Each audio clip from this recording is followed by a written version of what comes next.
નમસ્તે, જય માતાજી। મારા જ પોતાના દીકરાએ મારી સામે મારી જ ઓફિસમાં મારા સૌથી જૂના ક્લાયન્ટને કહ્યું કે પપ્પા હવે ભૂલવા લાગ્યા છે, હું સંભાળી લઈશ। હું ત્યાં જ ઊભો હતો, દરવાજાની પાછળ સાંભળી રહ્યો હતો।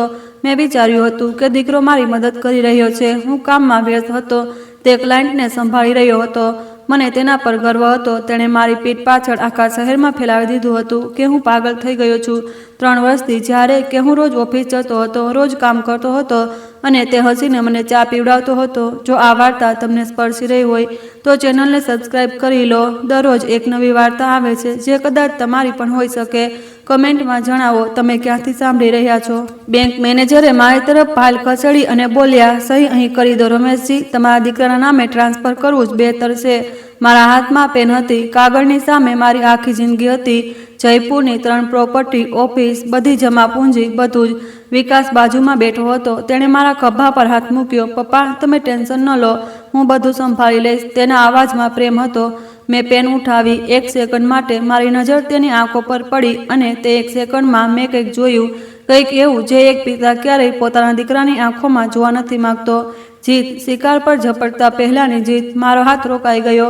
મારું નામ રમેશકુમાર શર્મા છે, ઉંમર 67 વર્ષ, હું જયપુરનો આર્કિટેક્ટ છું કે હતો। હવે તો લોકો મને તે વૃદ્ધ સમજે જેને કદાચ પોતાનું નામ પણ ભૂલાઈ જતું હશે, પણ તે બેંકમાં તે ખુરશી પર બેઠા બેઠા મને બધું યાદ આવી ગયું। 3 વર્ષ પહેલાની તે સવાર જ્યારે વિકાસે પહેલીવાર કહ્યું હતું, પપ્પા હવે તમે આરામ કરો, હું ઓફિસ સંભાળી લઈશ। મેં વિચાર્યું હતું કેટલો સારો દીકરો છે, પિતાની પરવા કરે છે, અને આજે હું અહીં બેઠો હતો મારી સંપત્તિ કોઈ બીજાના નામે કરવા માટે, પણ આ કોઈ બીજો મારો દીકરો હતો તો પછી ખોટું શું હતું? બધું જ, બિલકુલ બધું જ। પપ્પા, વિકાસનો અવાજ આવ્યો, સહી કરી દો ને, મોડું થઈ રહ્યું છે। મેં મેનેજર તરફ જોયું। વર્મા સાહેબ 15 વર્ષથી મને ઓળખે છે। જ્યારે તેઓ આ બેંકની બ્રાન્ચમાં આવ્યા હતા ત્યારે મેં જ તેમનું ઘર ડિઝાઇન કર્યું હતું। વર્માજી, મેં કહ્યું, મને કંઈ સમજાતું નથી, આ બધું આટલી ઉતાવળમાં કેમ થઈ રહ્યું છે?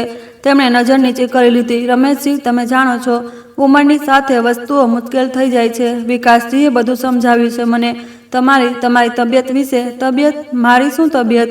હું તો રોજ સવારે 6 વાગ્યે ઉઠું છું, યોગ કરું છું, ઓફિસ જાઉં છું, પછી કઈ તબિયત? કઈ તબિયત? મેં જોરથી પૂછ્યું। રૂમમાં સન્નાટો છવાઈ ગયો। વર્મા સાહેબે વિકાસ તરફ જોયું। વિકાસે હસતા હસતા કહ્યું, પપ્પા પ્લીઝ શર્મિંદા ન કરો મને। શર્મિંદા? હું તેને શર્મિંદા કરી રહ્યો હતો? વિકાસ, મેં ધીમેથી કહ્યું, મને જણાવ, શું ચાલી રહ્યું છે? તેણે ઊંડો શ્વાસ લીધો, જાણે ખૂબ મુશ્કેલીથી સહન કરી રહ્યો હોય। પછી વર્મા સાહેબે બોલ્યા, જોયું ને અંકલ, ક્યારેક તે ભૂલી જાય છે। ડૉક્ટર સિન્હાને પૂછી લો, તેમણે રિપોર્ટ આપી છે। મારા કાન ઊભા થઈ ગયા। કયો ડૉક્ટર સિન્હા? હું કોઈ ડૉક્ટર સિન્હા પાસે ગયો જ નથી, મને કોઈ ડૉક્ટર સિન્હા પાસે લઈ જવામાં આવ્યો જ નથી, મેં સાફ કહ્યું। વર્મા સાહેબે એક ફાઇલ કાઢી અને મારી સામે મૂકી દીધી। તેમાં એક લેટર હેડ હતું, ડૉક્ટર R.K. સિન્હા, ન્યુરોલોજીસ્ટ, અને નીચે લખ્યું હતું, પેશન્ટ રમેશકુમાર શર્મા, ઉંમર 67 વર્ષ ને અર્લી સ્ટેજ ડિમેન્શિયાના લક્ષણો દેખાઈ રહ્યા છે, મેમરી લોસ, કન્ફ્યુઝન, ડિસિઝન મેકિંગમાં પરેશાની। મારું દિલ ધબકારો ચૂકી ગયું। આ રિપોર્ટ કોની હતી? મારા નામ પર હતી, મારી ઉંમર લખી હતી, પણ આ હું નહોતો। મેં વિકાસ તરફ જોયું, તે શાંત બેઠો હતો, ચહેરા પર સંપૂર્ણ ચિંતાના ભાવ। આ જૂઠ છે, મેં કહ્યું, અવાજ ધ્રુજી રહ્યો હતો, હું ક્યારેય આ ડૉક્ટર પાસે જ ગયો જ નથી। વિકાસે મારો હાથ પકડ્યો, ખૂબ પ્રેમથી। પપ્પા, તમને યાદ નથી, હું તમને લઈ ગયો હતો ગયા મહિને, તમે ભૂલી ગયા નહીં? મેં બૂમ પાડી। બેંકના 2-3 લોકો બહારથી ડોકિયું કરવા લાગ્યા। હું નથી ભૂલ્યો, તું જૂઠું બોલી રહ્યો છે, આ નકલી રિપોર્ટ છે। વર્મા સાહેબે કરુણાભરી નજરોથી મને જોયો। રમેશજી, પ્લીઝ શાંત થઈ જાઓ, હું સમજી શકું છું આ મુશ્કેલી છે તમારા માટે, પણ વિકાસજી, તમારી ભલાઈ માટે જ। મારી ભલાઈ? મેં તેમની વાત કાપી। આ મારી સંપત્તિ હડપવી છે, ભલાઈ નહીં। વિકાસની આંખોમાં પાણી આવી ગયું। અસલી આંસુ કે પછી એટલો સારો અભિનય કે અસલી લાગે? પપ્પા, તમે આવું કેવી રીતે વિચારી શકો? હું તમારો દીકરો છું। તેનો અવાજ તૂટી ગયો। હું બસ તમને બચાવવા માંગુ છું। તમે ગયા અઠવાડિયે એક ગ્રાહકને 2 લાખની જગ્યાએ 20 લાખનો ચેક આપી દીધો હતો, તમને યાદ નહીં હોય, પણ મારે તે પૈસા પાછા માંગવા પડ્યા હતા। તમે ભૂલો કરી રહ્યા છો પપ્પા, અને મને ડર છે કે આ બધું જૂઠું છે। હું ઊભો થઈ ગયો, ખુરશી પાછળ પડી ગઈ। મેં ક્યારેય કોઈ ખોટો ચેક નથી આપ્યો, તું આ બધું બનાવી રહ્યો છે। વર્મા સાહેબે ઇન્ટરકોમ દબાવ્યું, સિક્યોરિટીને બોલાવો। મારા અંદરની જમીન ખસી ગઈ। 2 સિક્યોરિટી ગાર્ડ્સ અંદર આવ્યા। વિકાસ ઊભો થયો અને તેમને ઇશારો કર્યો, પ્લીઝ તેમને સંભાળો, બહુ પરેશાન થઈ ગયા છે। ગાર્ડસે મારી બાહો પકડી લીધી. છોડો મને, હું બૂમો પાડ્યો.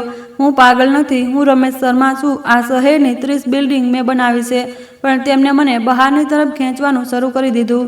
બેંકના બધા લોકો જોઈ રહ્યા હતા, કેશિયર, ક્લાર્ક, બીજા ગ્રાહકો, બધાની આંખોમાં તેજ નજર. બિચારો વૃદ્ધ પાગલ થઈ ગયો છે. વિકાસ પાછળથી આવ્યો, વર્મા સાહેબ સાથે હાથ મિલાવ્યો. સોરી અંકલ, પાપા આજકાલ ખૂબ સ્ટ્રેસમાં રહે છે. કોઈ વાત નહીં બેટા, વર્મા સાહેબે કહ્યું. તું સારો દીકરો છે, પોતાના પિતાનું ધ્યાન રાખી રહ્યો છે. ગાર્ડસે મને બેંકની બહાર છોડી દીધો. દરવાજા પર, રસ્તા પર લોકો જોઈ રહ્યા હતા. હું ત્યાં જ ઊભો રહી ગયો, શ્વાસ ભૂલી રહ્યો હતો. થોડી વારમાં વિકાસ બહાર આવ્યો. તેના હાથમાં તે ફાઇલ હતી. પપ્પા, ચાલો ઘરે જઈએ. તેણે મારી બાંહ પકડી. મેં ઝાટકી દીધી. મને ન અકળ. તે રોકાઈ ગયો. પછી ધીમેથી બોલ્યો, એટલો ધીમે કે માત્ર હું સાંભળી શકતો હતો. પપ્પા, આ લડાઈ તમે જીતી નહીં શકો. બધા મારા પર વિશ્વાસ કરે છે, તમારા પર નહીં. મારી કરોડરજ્જુમાં ઠંડક દોડી ગઈ. આ વિકાસ નહોતો, આ કોઈ બીજો હતો. હું ચાલીને ઘર તરફ જવા લાગ્યો. જયપુરની બપોરની ગરમી હતી. રસ્તા તપી રહ્યો હતો. મારા માથા પરથી પરસેવો વહી રહ્યો હતો, પણ મને કંઈ અનુભવાતું નહોતું. બસ એક સવાલ હતો દિમાગમાં, ક્યારથી મારો દીકરો મારી વિરુદ્ધ આ ષડયંત્ર રચી રહ્યો હતો? 3 વર્ષ, 5 વર્ષ કે શરૂઆતથી જ? જ્યારે તે નાનો હતો, જ્યારે હું તેને ખભા પર બેસાડીને ફેરવતો હતો, શું ત્યારે પણ તે એવું જ વિચારી રહ્યો હતો કે એક દિવસ આ બધું મારું હશે? હું એક ઝાડ નીચે રોકાયો શ્વાસ લેવા માટે. એક ઓટોવાળો રોકાયો. ક્યાં જવું છે સાહેબ? મેં માથું હલાવ્યું. મને ખબર નહોતી ક્યાં જવું હતું. ત્યારે જ મારો ફોન વાગ્યો. સલાહ હતી. ક્યાં છો તમે? વિકાસે ફોન કર્યો. બોલ્યો, તમે પરેશાન છો? હું કંઈ ન બોલ્યો. સાંભળો, ઘરે આવી જાઓ. ખાવાનું બનાવી રાખ્યું છે. તબિયત ખરાબ થઈ જશે, ભૂખ્યા રહેશો તો. તબિયત? ફરીથી તે જ શબ્દ. શું સલ્લાને પણ ખબર હતી? નહીં, તે ન જાણી શકે. તે મારી પત્ની છે. 30 વર્ષથી આવું છું, મેં કહ્યું અને ફોન કાપી નાખ્યો. પણ હું ત્યાં જ ઊભો રહ્યો, કારણ કે મને ખબર નહોતી કે ઘરે જઈને શું થશે. શું વિકાસ ત્યાં હશે? શું તે સલ્લાને પણ તે જ વાર્તા સંભળાવી ચૂક્યો હશે? અને સૌથી મોટો સવાલ, શું કોઈ મારા પર વિશ્વાસ કરશે? ઘરે પહોંચ્યો તો દરવાજો ખુલ્લો હતો. અંદરથી અવાજો આવી રહ્યા હતા. હું રોકાયો. આ વિકાસનો અવાજ હતો અને સલ્લાનો. માં, તમે સમજી નથી રહ્યા. પપ્પાને મદદ જોઈએ, પ્રોફેશનલ મદદ. મારું દિલ બેસી ગયું. હું દરવાજાની પાસે ઊભો રહી ગયો, બિલકુલ તેમ જ જેમ બેંકમાં ઊભો હતો, સાંભળવા માટે, પોતાના જ ઘરમાં છુપાઈને સાંભળવા માટે. પણ તારા પપ્પા બિલકુલ ઠીક લાગે છે મને, સલ્લા બોલી. તેઓ રોજ સવારે અખબાર વાંચે છે, મારી સાથે દુનિયાભરની વાતો કરે છે, કંઈ ભૂલતા નથી. ભગવાનનો આભાર. સલ્લાને ખબર હતી, તે જાણતી હતી હું ઠીક છું. માં, તે તમારા સામે એક કરે છે. વિકાસના અવાજમાં દર્દ હતું, પણ સંપૂર્ણ દર્દ. ડૉક્ટરે જણાવ્યું છે કે શરૂઆતી સ્ટેજમાં દર્દી પોતાની બીમારી છુપાવવાની કોશિશ કરે છે, ખાસ કરીને પરિવારથી. તેમને લાગે છે કે જો કોઈ જાણી જશે તો તે નબળા લાગશે. નહીં વિકાસ, તું ખોટું સમજી રહ્યો છે. માં, વિકાસનો અવાજ તીવ્ર થઈ ગયો. આજે બેંકમાં શું થયું જાણો છો? પપ્પા બૂમો પાડવા લાગ્યા. સિક્યોરિટીને બોલાવી પડી. આખી બેંક સામે શોર મચાવ્યો તેમણે. બોલી રહ્યા હતા, હું તેમની સંપત્તિ હડપી રહ્યો છું. સલ્લા ચૂપ થઈ ગઈ. મને તેની ખામોશી સંભળાઈ રહી હતી. હું નહોતી જાણતી કે આટલું ખરાબ છે. સલ્લાએ કહ્યું. અવાજ તૂટેલો હતો. તેથી હું જ કહી રહ્યો છું, આપણે કોઈ સારા ડૉક્ટરને બતાવવું પડશે. કદાચ દવાઓથી કંટ્રોલ થઈ જાય. વિકાસે કહ્યું. હું અંદર ન જઈ શક્યો. હું ત્યાં દરવાજાની બહાર, પોતાની જ ઘરની બહાર ઊભો રહ્યો. તારા પપ્પા માનશે? સલ્લાએ પૂછ્યું. નહીં માને, તેથી જ આપણે તેમને સમજાવવા પડશે. પ્રેમથી, ધીમે ધીમે વિકાસ બોલ્યો, અને તેનો અવાજ એટલો માસૂમ હતો કે કોઈ પણ વિશ્વાસ કરી લે. મારી પોતાની પત્ની વિશ્વાસ કરી રહી હતી. હું પાછળ હટ્યો. સીડીઓ ઉતરીને નીચે આવી ગયો. પાર્કમાં બેસી ગયો, તે જ બેન્ચ પર જ્યાં રોજ સાંજે બેસતો હતો. બાજુમાં રમેશ કાકા બેઠા હતા, 80 વર્ષના. દર સાંજે અહીં જ બેસે છે. શું થયું રમેશ, પરેશાન લાગો છો? તેમણે પૂછ્યું. હું તેમને જોતા રહ્યો. શું જણાવું કે મારો દીકરો મને ખતમ કરવા માગે છે કે મારી પત્ની તેના પર વિશ્વાસ કરી રહી છે? કંઈ નહીં કાકા, મેં કહ્યું. બસ થોડો થાકી ગયો છું. ઉંમર થઈ ગઈ આપણી. તેમણે કહ્યું હસતા હસતા. હવે તો દીકરા દીકરીઓ સંભાળશે. દીકરા સંભાળશે? હા, એ તો ડર છે. રાત્રે ઘરે ગયો તો વિકાસ જઈ ચૂક્યો હતો. સલ્લા રસોડામાં હતી. હું અંદર ગયો તો તેણે પાછળ ફરીને જોયું. તેની આંખોમાં કંઈક અલગ હતું. શક નહીં, પણ ચિંતા. ખાવાનું લગાવી દઉં? તેણે પૂછ્યું. મેં હામાં માથું હલાવ્યું. અમે બંને ખાવાના ટેબલ પર બેઠા, ચૂપચાપ. 30 વર્ષમાં પહેલીવાર અમારા વચ્ચે આટલી ખામોશી હતી. વિકાસ આવ્યો હતો? મેં પૂછ્યું. જો કે જવાબ ખબર હતો. હા, તે તારી ચિંતા કરી રહ્યો હતો. સલ્લાએ પ્લેટમાં રોટલી મૂકી. મારી ચિંતા કે પોતાની સંપત્તિની? મેં કહ્યું. અવાજમાં કડવાશ હતી. સરલાએ ચમચો મૂકી દીધો. આ શું કહી રહ્યા છો? તે તમારો દીકરો છે અને હું તેનો બાપ, પણ તે મને પાગલ સાબિત કરી રહ્યો છે. મેં સીધું તેની આંખોમાં જોયું. આખા શહેરમાં ફેલાવી રહ્યો છે કે હું દિમાગી રીતે બીમાર છું. આજે બેંકમાં તને નકલી મેડિકલ રિપોર્ટ દેખાડી. હું ક્યારેય તે ડોક્ટર પાસે ગયો જ નથી. સરલા ચૂપ રહી. તું મારા પર વિશ્વાસ નથી કરી રહી ને? મેં પૂછ્યું. મને નથી ખબર શું વિશ્વાસ કરું. તેનો અવાજ ધ્રુજી ગયો અને તે ધ્રુજતા અવાજમાં મને મારો જવાબ મળી ગયો. તે પણ શક કરી રહી હતી મારા પર. તે રાત્રે સરલા મારી બાજુમાં સૂતી, પણ એક અંતર હતું, નાનું પણ અનુભવી શકાય તેવું. હું છતને જોતો રહ્યો. અંધારામાં વિચાર્યું, કેવી રીતે થયું આ બધું? 3 વર્ષ. 3 વર્ષમાં વિકાસે એટલું સંપૂર્ણ ઝાડુ બનાવ્યું કે મારી પોતાની પત્નીને પણ શક થવા લાગ્યો. મેં સરલાનો હાથ સ્પર્શ કર્યો. તે ન હલી. સૂઈ રહી હતી કે સુવાનો ઢોંગ કરી રહી હતી. બંનેમાંથી જે પણ હોય, દર્દ એક જેવો હતો. હું એકલો હતો, પોતાના જ ઘરમાં, પોતાના જ પલંગ પર, પોતાની પત્નીની બાજુમાં, છતાં બિલકુલ એકલો. આગલી સવારે હું વહેલો ઉઠી ગયો. ઓફિસ જવાની તૈયારી કરી. સરલાએ ચા આપી, પણ વાત ન કરી. મને ઓફિસ જવું છે. મેં કહ્યું, શું જરૂર છે? વિકાસ સંભાળી રહ્યો છે ને? તેણે કહ્યું, અને તેના અવાજમાં તે હતું જે હું સાંભળવા નહોતો માંગતો. પરવાનગી. જાણે તે મને પરવાનગી આપી રહી હોય કે રોકી રહી હોય. આ મારી ઓફિસ છે સરલા, મેં બનાવી છે. 40 વર્ષની મહેનત છે. મેં કપ ટેબલ પર મૂકી દીધો અને હું કોઈને પણ, અહીં સુધી કે મારા પોતાના દીકરાને પણ તેને મારાથી છીનવવા નહીં દઉં. હું નીકળી ગયો તેનું મોં જોયા વગર, કારણ કે મને ડર હતો કે તેની આંખોમાં તેજ નજર દેખાશે જે બાકી બધાની આંખોમાં હતી. ઓફિસ પહોંચ્યો તો ગેટ પર જ ગાર્ડે રોકી દીધો. સાહેબ, અંદર ન જાઓ. કેમ? મેં પૂછ્યું. વિકાસ સરનો ઓર્ડર છે. તેમણે કહ્યું છે કે રમેશ સરને અંદર ન આવવા દેતા. મારા પગ રોકાઈ ગયા. મારી પોતાની ઓફિસ, મારી પોતાની બિલ્ડિંગ, અને મને અંદર નથી જવા દેવાઈ રહ્યો. તું જાણે છે હું કોણ છું? મેં ગાર્ડને પૂછ્યું. જાણું છું સાહેબ, તમે માલિક છો. પણ વિકાસ સરે કહ્યું છે. વિકાસ સરે કહ્યું છે. મેં તેની વાત દોહરાવી. આ 3 શબ્દો હવે મારા જીવનના સૌથી ખતરનાક શબ્દો બની ગયા હતા. હું ગેટ સામે ઊભો રહ્યો. અંદર ન જઈ શક્યો. પોતાના જ ઓફિસમાં ન જઈ શક્યો. ત્યારે જ વિકાસ બહાર આવ્યો. સંપૂર્ણ કપડાં, સંપૂર્ણ વાળ, સંપૂર્ણ સ્મિત. પપ્પા, તમે અહીં શું કરી રહ્યા છો? આ મારી ઓફિસ છે. મેં કહ્યું, હું અહીં કામ કરવા આવ્યો છું. પપ્પા, ડોક્ટરે કહ્યું છે તમારે આરામ કરવો જોઈએ. સ્ટ્રેસ લેવો ઠીક નથી. તે નજીક આવ્યો. ચાલો, હું તમને ઘરે મૂકી દઉં છું. મને તારી કોઈ જરૂર નથી. મેં તેનો હાથ ઝાટકી દીધો. હું પાગલ નથી વિકાસ. જે પણ તે કર્યું છે, જે પણ તું કરી રહ્યો છે, હું બધું જાણું છું. તેણે ચારે તરફ જોયું. ગાર્ડ સાંભળી રહ્યો હતો. રસ્તા પર કેટલાક લોકો રોકાઈ જોઈ રહ્યા હતા. વિકાસ મારા કાન પાસે ઝૂક્યો અને ધીમા અવાજે બોલ્યો, પપ્પા, તમે જેટલો શોર મચાવશો તેટલું જ લોકો માનશે કે હું સાચું કહી રહ્યો છું. આ શહેર મને ઓળખે છે. નવી પેઢીને તમે જૂના થઈ ગયા છો. હવે કોઈને જૂની વસ્તુઓમાં ઇન્ટરેસ્ટ નથી. તે સીધો ઊભો થયો, પછી જોરથી બોલ્યો, જેથી બધા સાંભળી શકે, પપ્પા, પ્લીઝ ઘરે જઈને આરામ કરો. તમારી તબિયત ખરાબ થઈ જશે. તેણે ગાર્ડને ઇશારો કર્યો. તેમને ઓટોમાં બેસાડી દો. અને હું ત્યાં જ ઊભો હતો, પોતાના ઓફિસની બહાર, જેના સાઇન બોર્ડ પર મારું નામ હતું, પણ અંદર નહોતો જઈ શકતો, કારણ કે મારા દીકરાએ મારા વિરુદ્ધ એવી દિવાલ ઊભી કરી દીધી હતી જે દેખાતી નહોતી, પણ તૂટતી પણ નહોતી. મને પૈસા જોઈતા હતા. મારા પૈસા. મેં વિચાર્યું, જો ઓફિસ નથી જઈ શકતો તો ઓછામાં ઓછું પોતાના બેંક એકાઉન્ટમાંથી તો પૈસા કાઢી શકું. આખરે તે મારું બેંક એકાઉન્ટ હતું, મારી 40 વર્ષની કમાણી. હું બીજી બ્રાન્ચ ગયો જ્યાં વિકાસ નહીં ગયો હોય. સ્પીકર રોડવાળી બ્રાન્ચ. ત્યાંના મેનેજર કપૂર સાહેબ હતા. તેમને હું નહોતો ઓળખતો સારી રીતે, પણ વિચાર્યું હતું કે ત્યાં કોઈ મુશ્કેલી નહીં આવે. કાઉન્ટર પર ગયો. વિડ્રોલ સ્લીપ ભરી. 50,000 રૂપિયા પોતાના ખર્ચા માટે, પોતાના ખિસ્સા માટે. કેશિયરે સ્લીપ જોઈ, પછી મને જોયો. 1 મિનિટ સર. તે અંદર ચાલી ગઈ. 10 મિનિટ પછી ગઈ. 15 મિનિટ થઈ ગઈ અને હું ત્યાં જ ઊભો હતો. લાઇનમાં પાછળ લોકો ગણગણાટ કરવા લાગ્યા. આટલો સમય કેમ લાગી રહ્યો છે? કોઈ બોલ્યું. મને પણ નહોતી ખબર.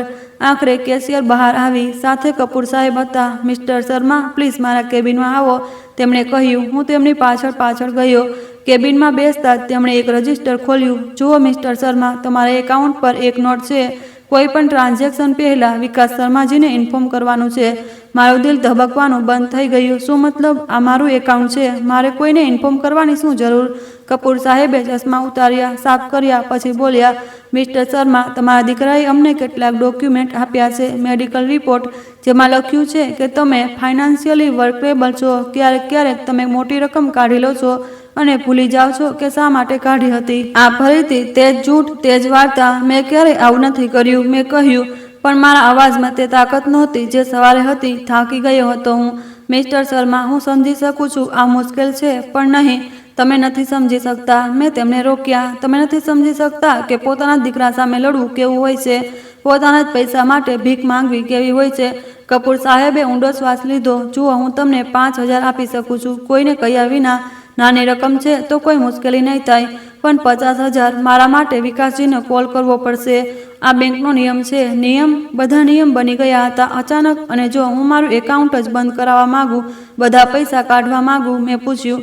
તેમણે ફાઇલમાંથી એક કાગળ કાઢ્યો અને મારી સામે મૂક્યો. આ એક પાવર ઓફ અટર્ની હતી મારા નામ પર, વિકાસના ફેવરમાં, અને સૌથી નીચે મારા સિગ્નેચર હતા. પણ આ સિગ્નેચર મેં નથી કર્યા. આ નકલી છે, આ મારા સિગ્નેચર નથી. મેં કહ્યું. હાથ ધ્રુજી રહ્યા હતા. મિસ્ટર શર્મા, આ તમારા સિગ્નેચર છે. અમારા હેન્ડરાઇટિંગ એક્સપર્ટ વેરીફાઈ કર્યા છે. તમે પોતે આ પાવર ઓફ અટર્ની બનાવી હતી 3 મહિના પહેલાં.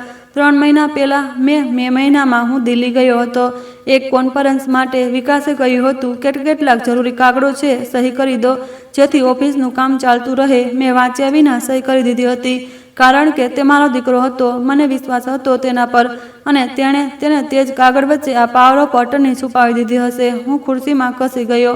ખેલ ખતમ થઈ ચૂક્યો હતો. હું હારી ચૂક્યો હતો. બેંકમાંથી બહાર નીકળ્યો તો રસ્તો ફરી રહ્યો હતો. ગરમી હતી, પરસેવો આવી રહ્યો હતો, પણ મારા હાથ પગ ઠંડા હતા. એક ચાની દુકાન પર બેસી ગયો. ચાવાળાએ ચા આપી. 10 રૂપિયા, તેણે કહ્યું. મેં ખિસ્સામાં હાથ નાખ્યો. પર્સમાં માત્ર 70 રૂપિયા બચ્યા હતા. હું રમેશ કુમાર શર્મા, જેની પાસે કરોડોની સંપત્તિ હતી, જેણે આ શહેરના અડધા ભાગને ડિઝાઇન કર્યો હતો, તેની પાસે માત્ર 70 રૂપિયા બચ્યા હતા. અને આ પણ જ્યાં સુધી વિકાસ આને પણ ન છીનવી લે. મેં ચા પીધી. કડવી હતી કે કદાચ મારા મોંમાં બધું કડવું લાગી રહ્યું હતું. દુકાનની બહાર રસ્તા પર જિંદગી ચાલી રહી હતી.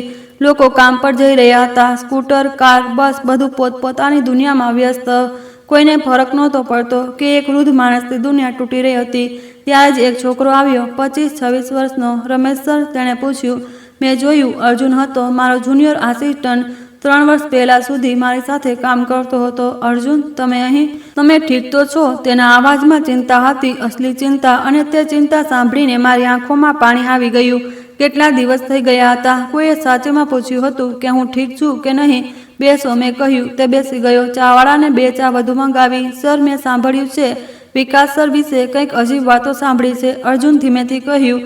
શું સાંભળ્યું? મેં પૂછ્યું. તે લોકોથી કહી રહ્યા છે કે તમારી તબિયત ઠીક નથી. પણ હું વિશ્વાસ ન કરી શક્યો. મેં 3 વર્ષ તમારી સાથે કામ કર્યું છે. તમે સૌથી શાર્પ આર્કિટેક્ટ છો જે મેં જોયા છે. તેના શબ્દોમાં મલમની જેમ લાગ્યો. તો તું મારા પર વિશ્વાસ કરે છે? મેં પૂછ્યું. હા સર, બિલકુલ. પહેલીવાર ઘણા દિવસોમાં. પહેલીવાર મને લાગ્યું કે કદાચ હું એકલો નથી. કદાચ કોઈ છે જે મારી વાત સાંભળશે. અર્જુન, મને તારી મદદ જોઈએ. મેં કહ્યું. જણાવો સર, જે પણ કરી શકું તે કરીશ. તેણે ખચકાયા વિના કહ્યું. મને ખબર લગાવી છે કે વિકાસ બીજું શું કરી ચૂક્યો છે. ક્યાં મારા નામ પર જૂઠ ફેલાયું છે. શું કાગળો બનાવ્યા છે. અર્જુને થોડીવાર વિચાર્યું. સર, એક વાત જણાવું. વિકાસ સરે મને પણ ઓફર કરી હતી.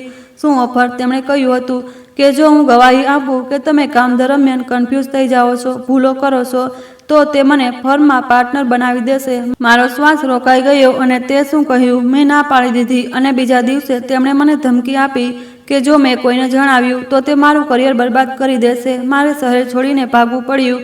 ઇન્દોર જતો રહ્યો. તો તું પાછો કેમ આવ્યો? મેં પૂછ્યું.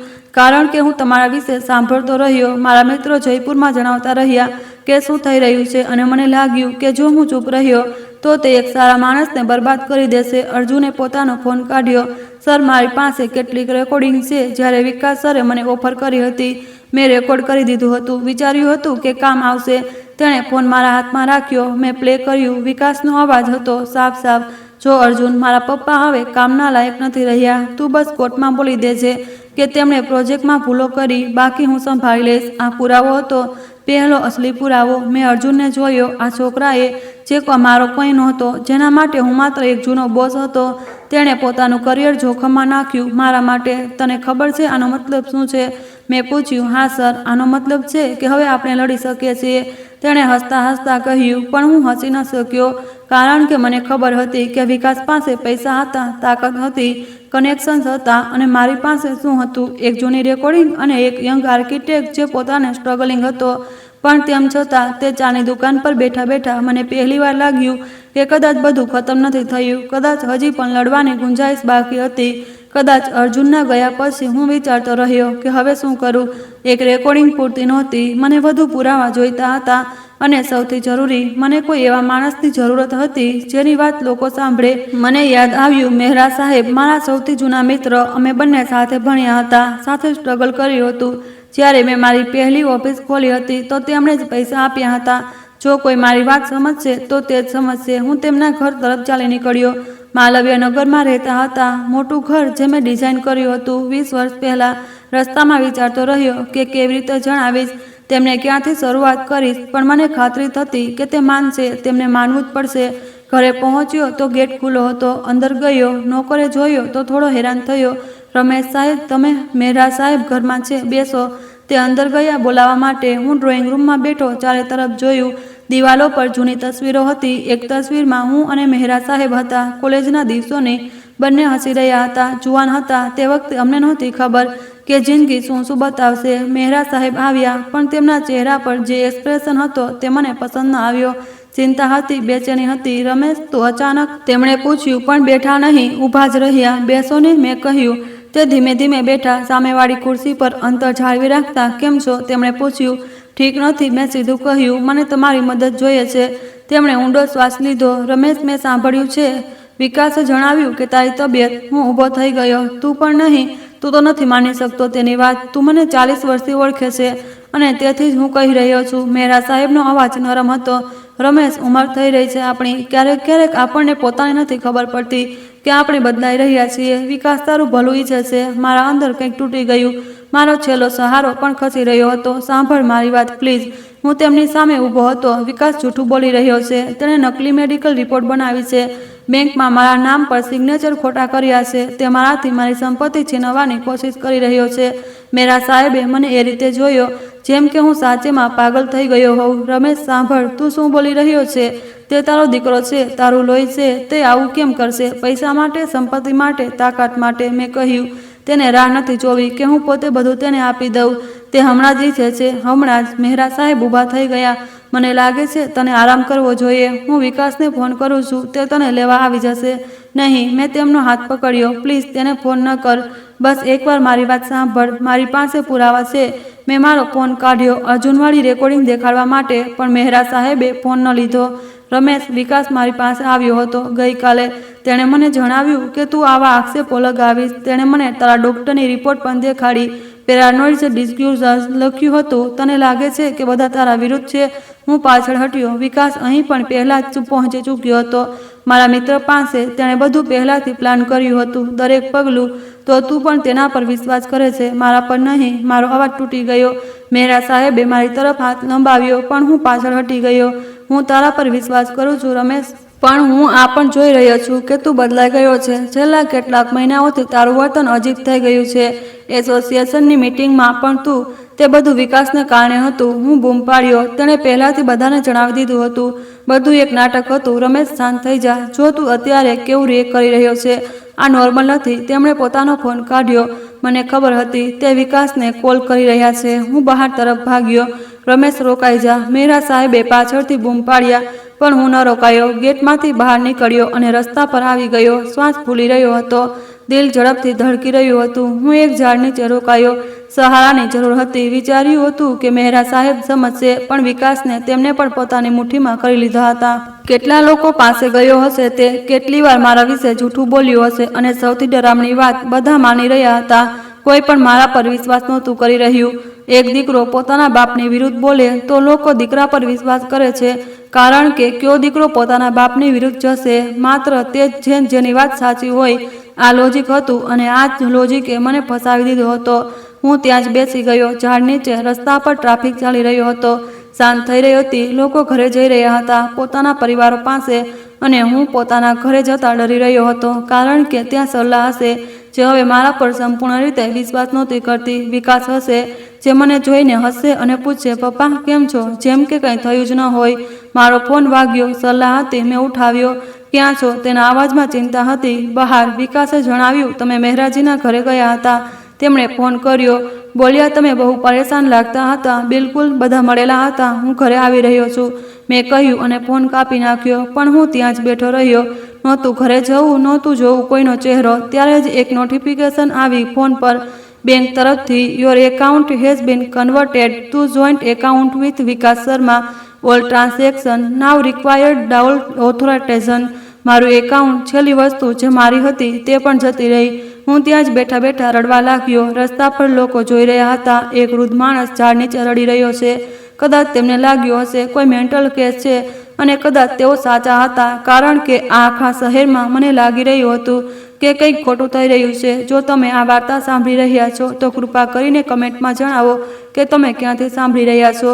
ક્યારેક ક્યારેક આ જાણવું કે દુનિયામાં ક્યાંય કોક મારો અવાજ સાંભળી રહ્યું છે મને આગળ વધવાની તાકાત આપે છે. હું ઊભો થયો, ચહેરો લૂછ્યો, નિર્ણય કર્યો કે ઘરે જઈશ, કારણ કે બીજું ક્યાં જઈશ. પણ જેવો હું ઊભો થયો મારો ફોન ફરી વાગ્યો. અર્જુન હતો. સર, તમારે હમણાં જ મને મળવું પડશે. મને કંઈક મળ્યું છે, ખૂબ જરૂરી છે. તેના અવાજમાં તાત્કાલિકતા હતી. શું મળ્યું? ફોન પર નથી જણાવી શકતો. રાજા પાર્ક પાસે જે કોફી શોપ છે ત્યાં મળીએ. ફોન કપાઈ ગયો. મેં ઓટો રોક્યો અને રાજા પાર્ક તરફ ચાલી નીકળ્યો. કોફી શોપ પહોંચ્યો તો અર્જુન પહેલાથી બેઠો હતો. તેના ચહેરા પર ટેન્શન હતું. હું સામે બેસી ગયો. શું થયું? મેં પૂછ્યું. તેણે એક પેનડ્રાઈવ કાઢી અને મારા હાથમાં મૂકી. આ શું છે? સર, તમે જાણો છો, મારો એક મિત્ર છે, તે આઈટીમાં કામ કરે છે. મેં તેને કહ્યું કે વિકાસ સરના કમ્પ્યુટરમાં હેક કરી જુએ. તેણે આજે સવારે આ કર્યું અને સર, જે નીકળ્યું તે રોકાઈ ગયો. બોલ, શું નીકળ્યું? સર, તેમાં છેલ્લા 3 વર્ષની પ્લાનિંગ છે. દરેક ડિટેલ, કોને ક્યારે અપ્રોચ કરવો છે, કોને શું દેખાડવું, કયા કયા ડોક્યુમેન્ટ ખોટા બનાવવા છે, અહીં સુધી કે તેમાં એક ટાઈમલાઈન છે જેમાં લખ્યું કે આગામી 2 મહિનામાં તમને મેન્ટલ હોસ્પિટલમાં એડમિટ કરવાના છે. લીગલી મારા હાથમાંથી પેનડ્રાઈવ પડી ગઈ. 2 મહિના, માત્ર 2 મહિના બચ્યા હતા મારી આઝાદીના. મેં પેનડ્રાઈવ ઉઠાવી. હાથ ધ્રુજી રહ્યા હતા. અર્જુને પોતાનો લેપટોપ ખોલ્યો અને તેને લગાવ્યું. સ્ક્રીન પર ફોલ્ડર ખુલ્યું. પિતા પ્રોજેક્ટ નામ હતું. મારું દિલ બેસી ગયું. પ્રોજેક્ટ? હું મારા દીકરા માટે એક પ્રોજેક્ટ હતો. ફાઇલો ખુલી તો અંદર બધું જ હતું. એક્સેલ શીટમાં તારીખો, નામ, પૈસાની રકમ, કોને કેટલા આપ્યા, ક્યારે આપ્યા. ડોક્ટર સિન્હાને 5 લાખ, બેંક મેનેજર વર્માને 3 લાખ અને મારો સૌથી ભરોસાપાત્ર એકાઉન્ટન્ટ મલ્હોત્રાને 1 લાખ, બધાને ખરીદી લીધા હતા. તેણે આ બધું, મારો અવાજ ન નીકળ્યો. અર્જુને આગલી ફાઇલ ખોલી. તે મેડિકલ રિપોર્ટ હતી, અસલીવાળી, જે ડોક્ટર સિન્હાએ બનાવી હતી. તેમાં સાફ લખ્યું હતું, આ રિપોર્ટ કાલ્પનિક છે, દર્દીની કોઈ તપાસ નથી થઈ. આ તો ઇકબાલિયા બયાન છે. મેં કહ્યું, સર, વધુ પણ છે. અર્જુને ત્રીજી ફાઇલ ખોલી. તે વિકાસ અને તેની પત્ની પ્રિયા વચ્ચેના સંદેશા હતા. વોટ્સએપના સ્ક્રીનશોટ. તારીખ જોઈ. 1 વર્ષ પહેલાની. પ્રિયાએ લખ્યું હતું, હજી કેટલો સમય લાગશે? મને ઇંતજાર નથી થતો તે વૃદ્ધના મરવાનો. મારો શ્વાસ રોકાઈ ગયો. વૃદ્ધ? વિકાસનો જવાબ હતો, મરવાનો ઇંતજાર કેમ કરીએ જ્યારે આપણે તેને જીવતા જ ખતમ કરી શકીએ છીએ? બસ 6 મહિના અને પછી બધું આપનું હશે. મેં લેપટોપ બંધ કરી દીધું. જોઈ ન શક્યો. મારી વહુ, જેને મેં દીકરી માની હતી, તે મારા મોતનો ઇંતજાર કરી રહી હતી. અને જ્યારે ઇંતજાર લાંબો લાગ્યો તો મારા દીકરાએ આ રસ્તો કાઢ્યો, મને જીવતો જ મારી નાખવાનો. સર, આ પુરાવાઓ સાથે તમે પોલીસમાં જઈ શકો છો, કોર્ટમાં જઈ શકો છો. અર્જુન બોલ્યો. પણ હું જાણતો હતો આ એટલું સરળ નહોતું. વિકાસ પાસે પૈસા છે, વકીલ છે, પોલીસમાં પણ તેઓ લોકો હશે તેના. મેં કહ્યું, પણ સર, સત્ય તો સત્ય છે.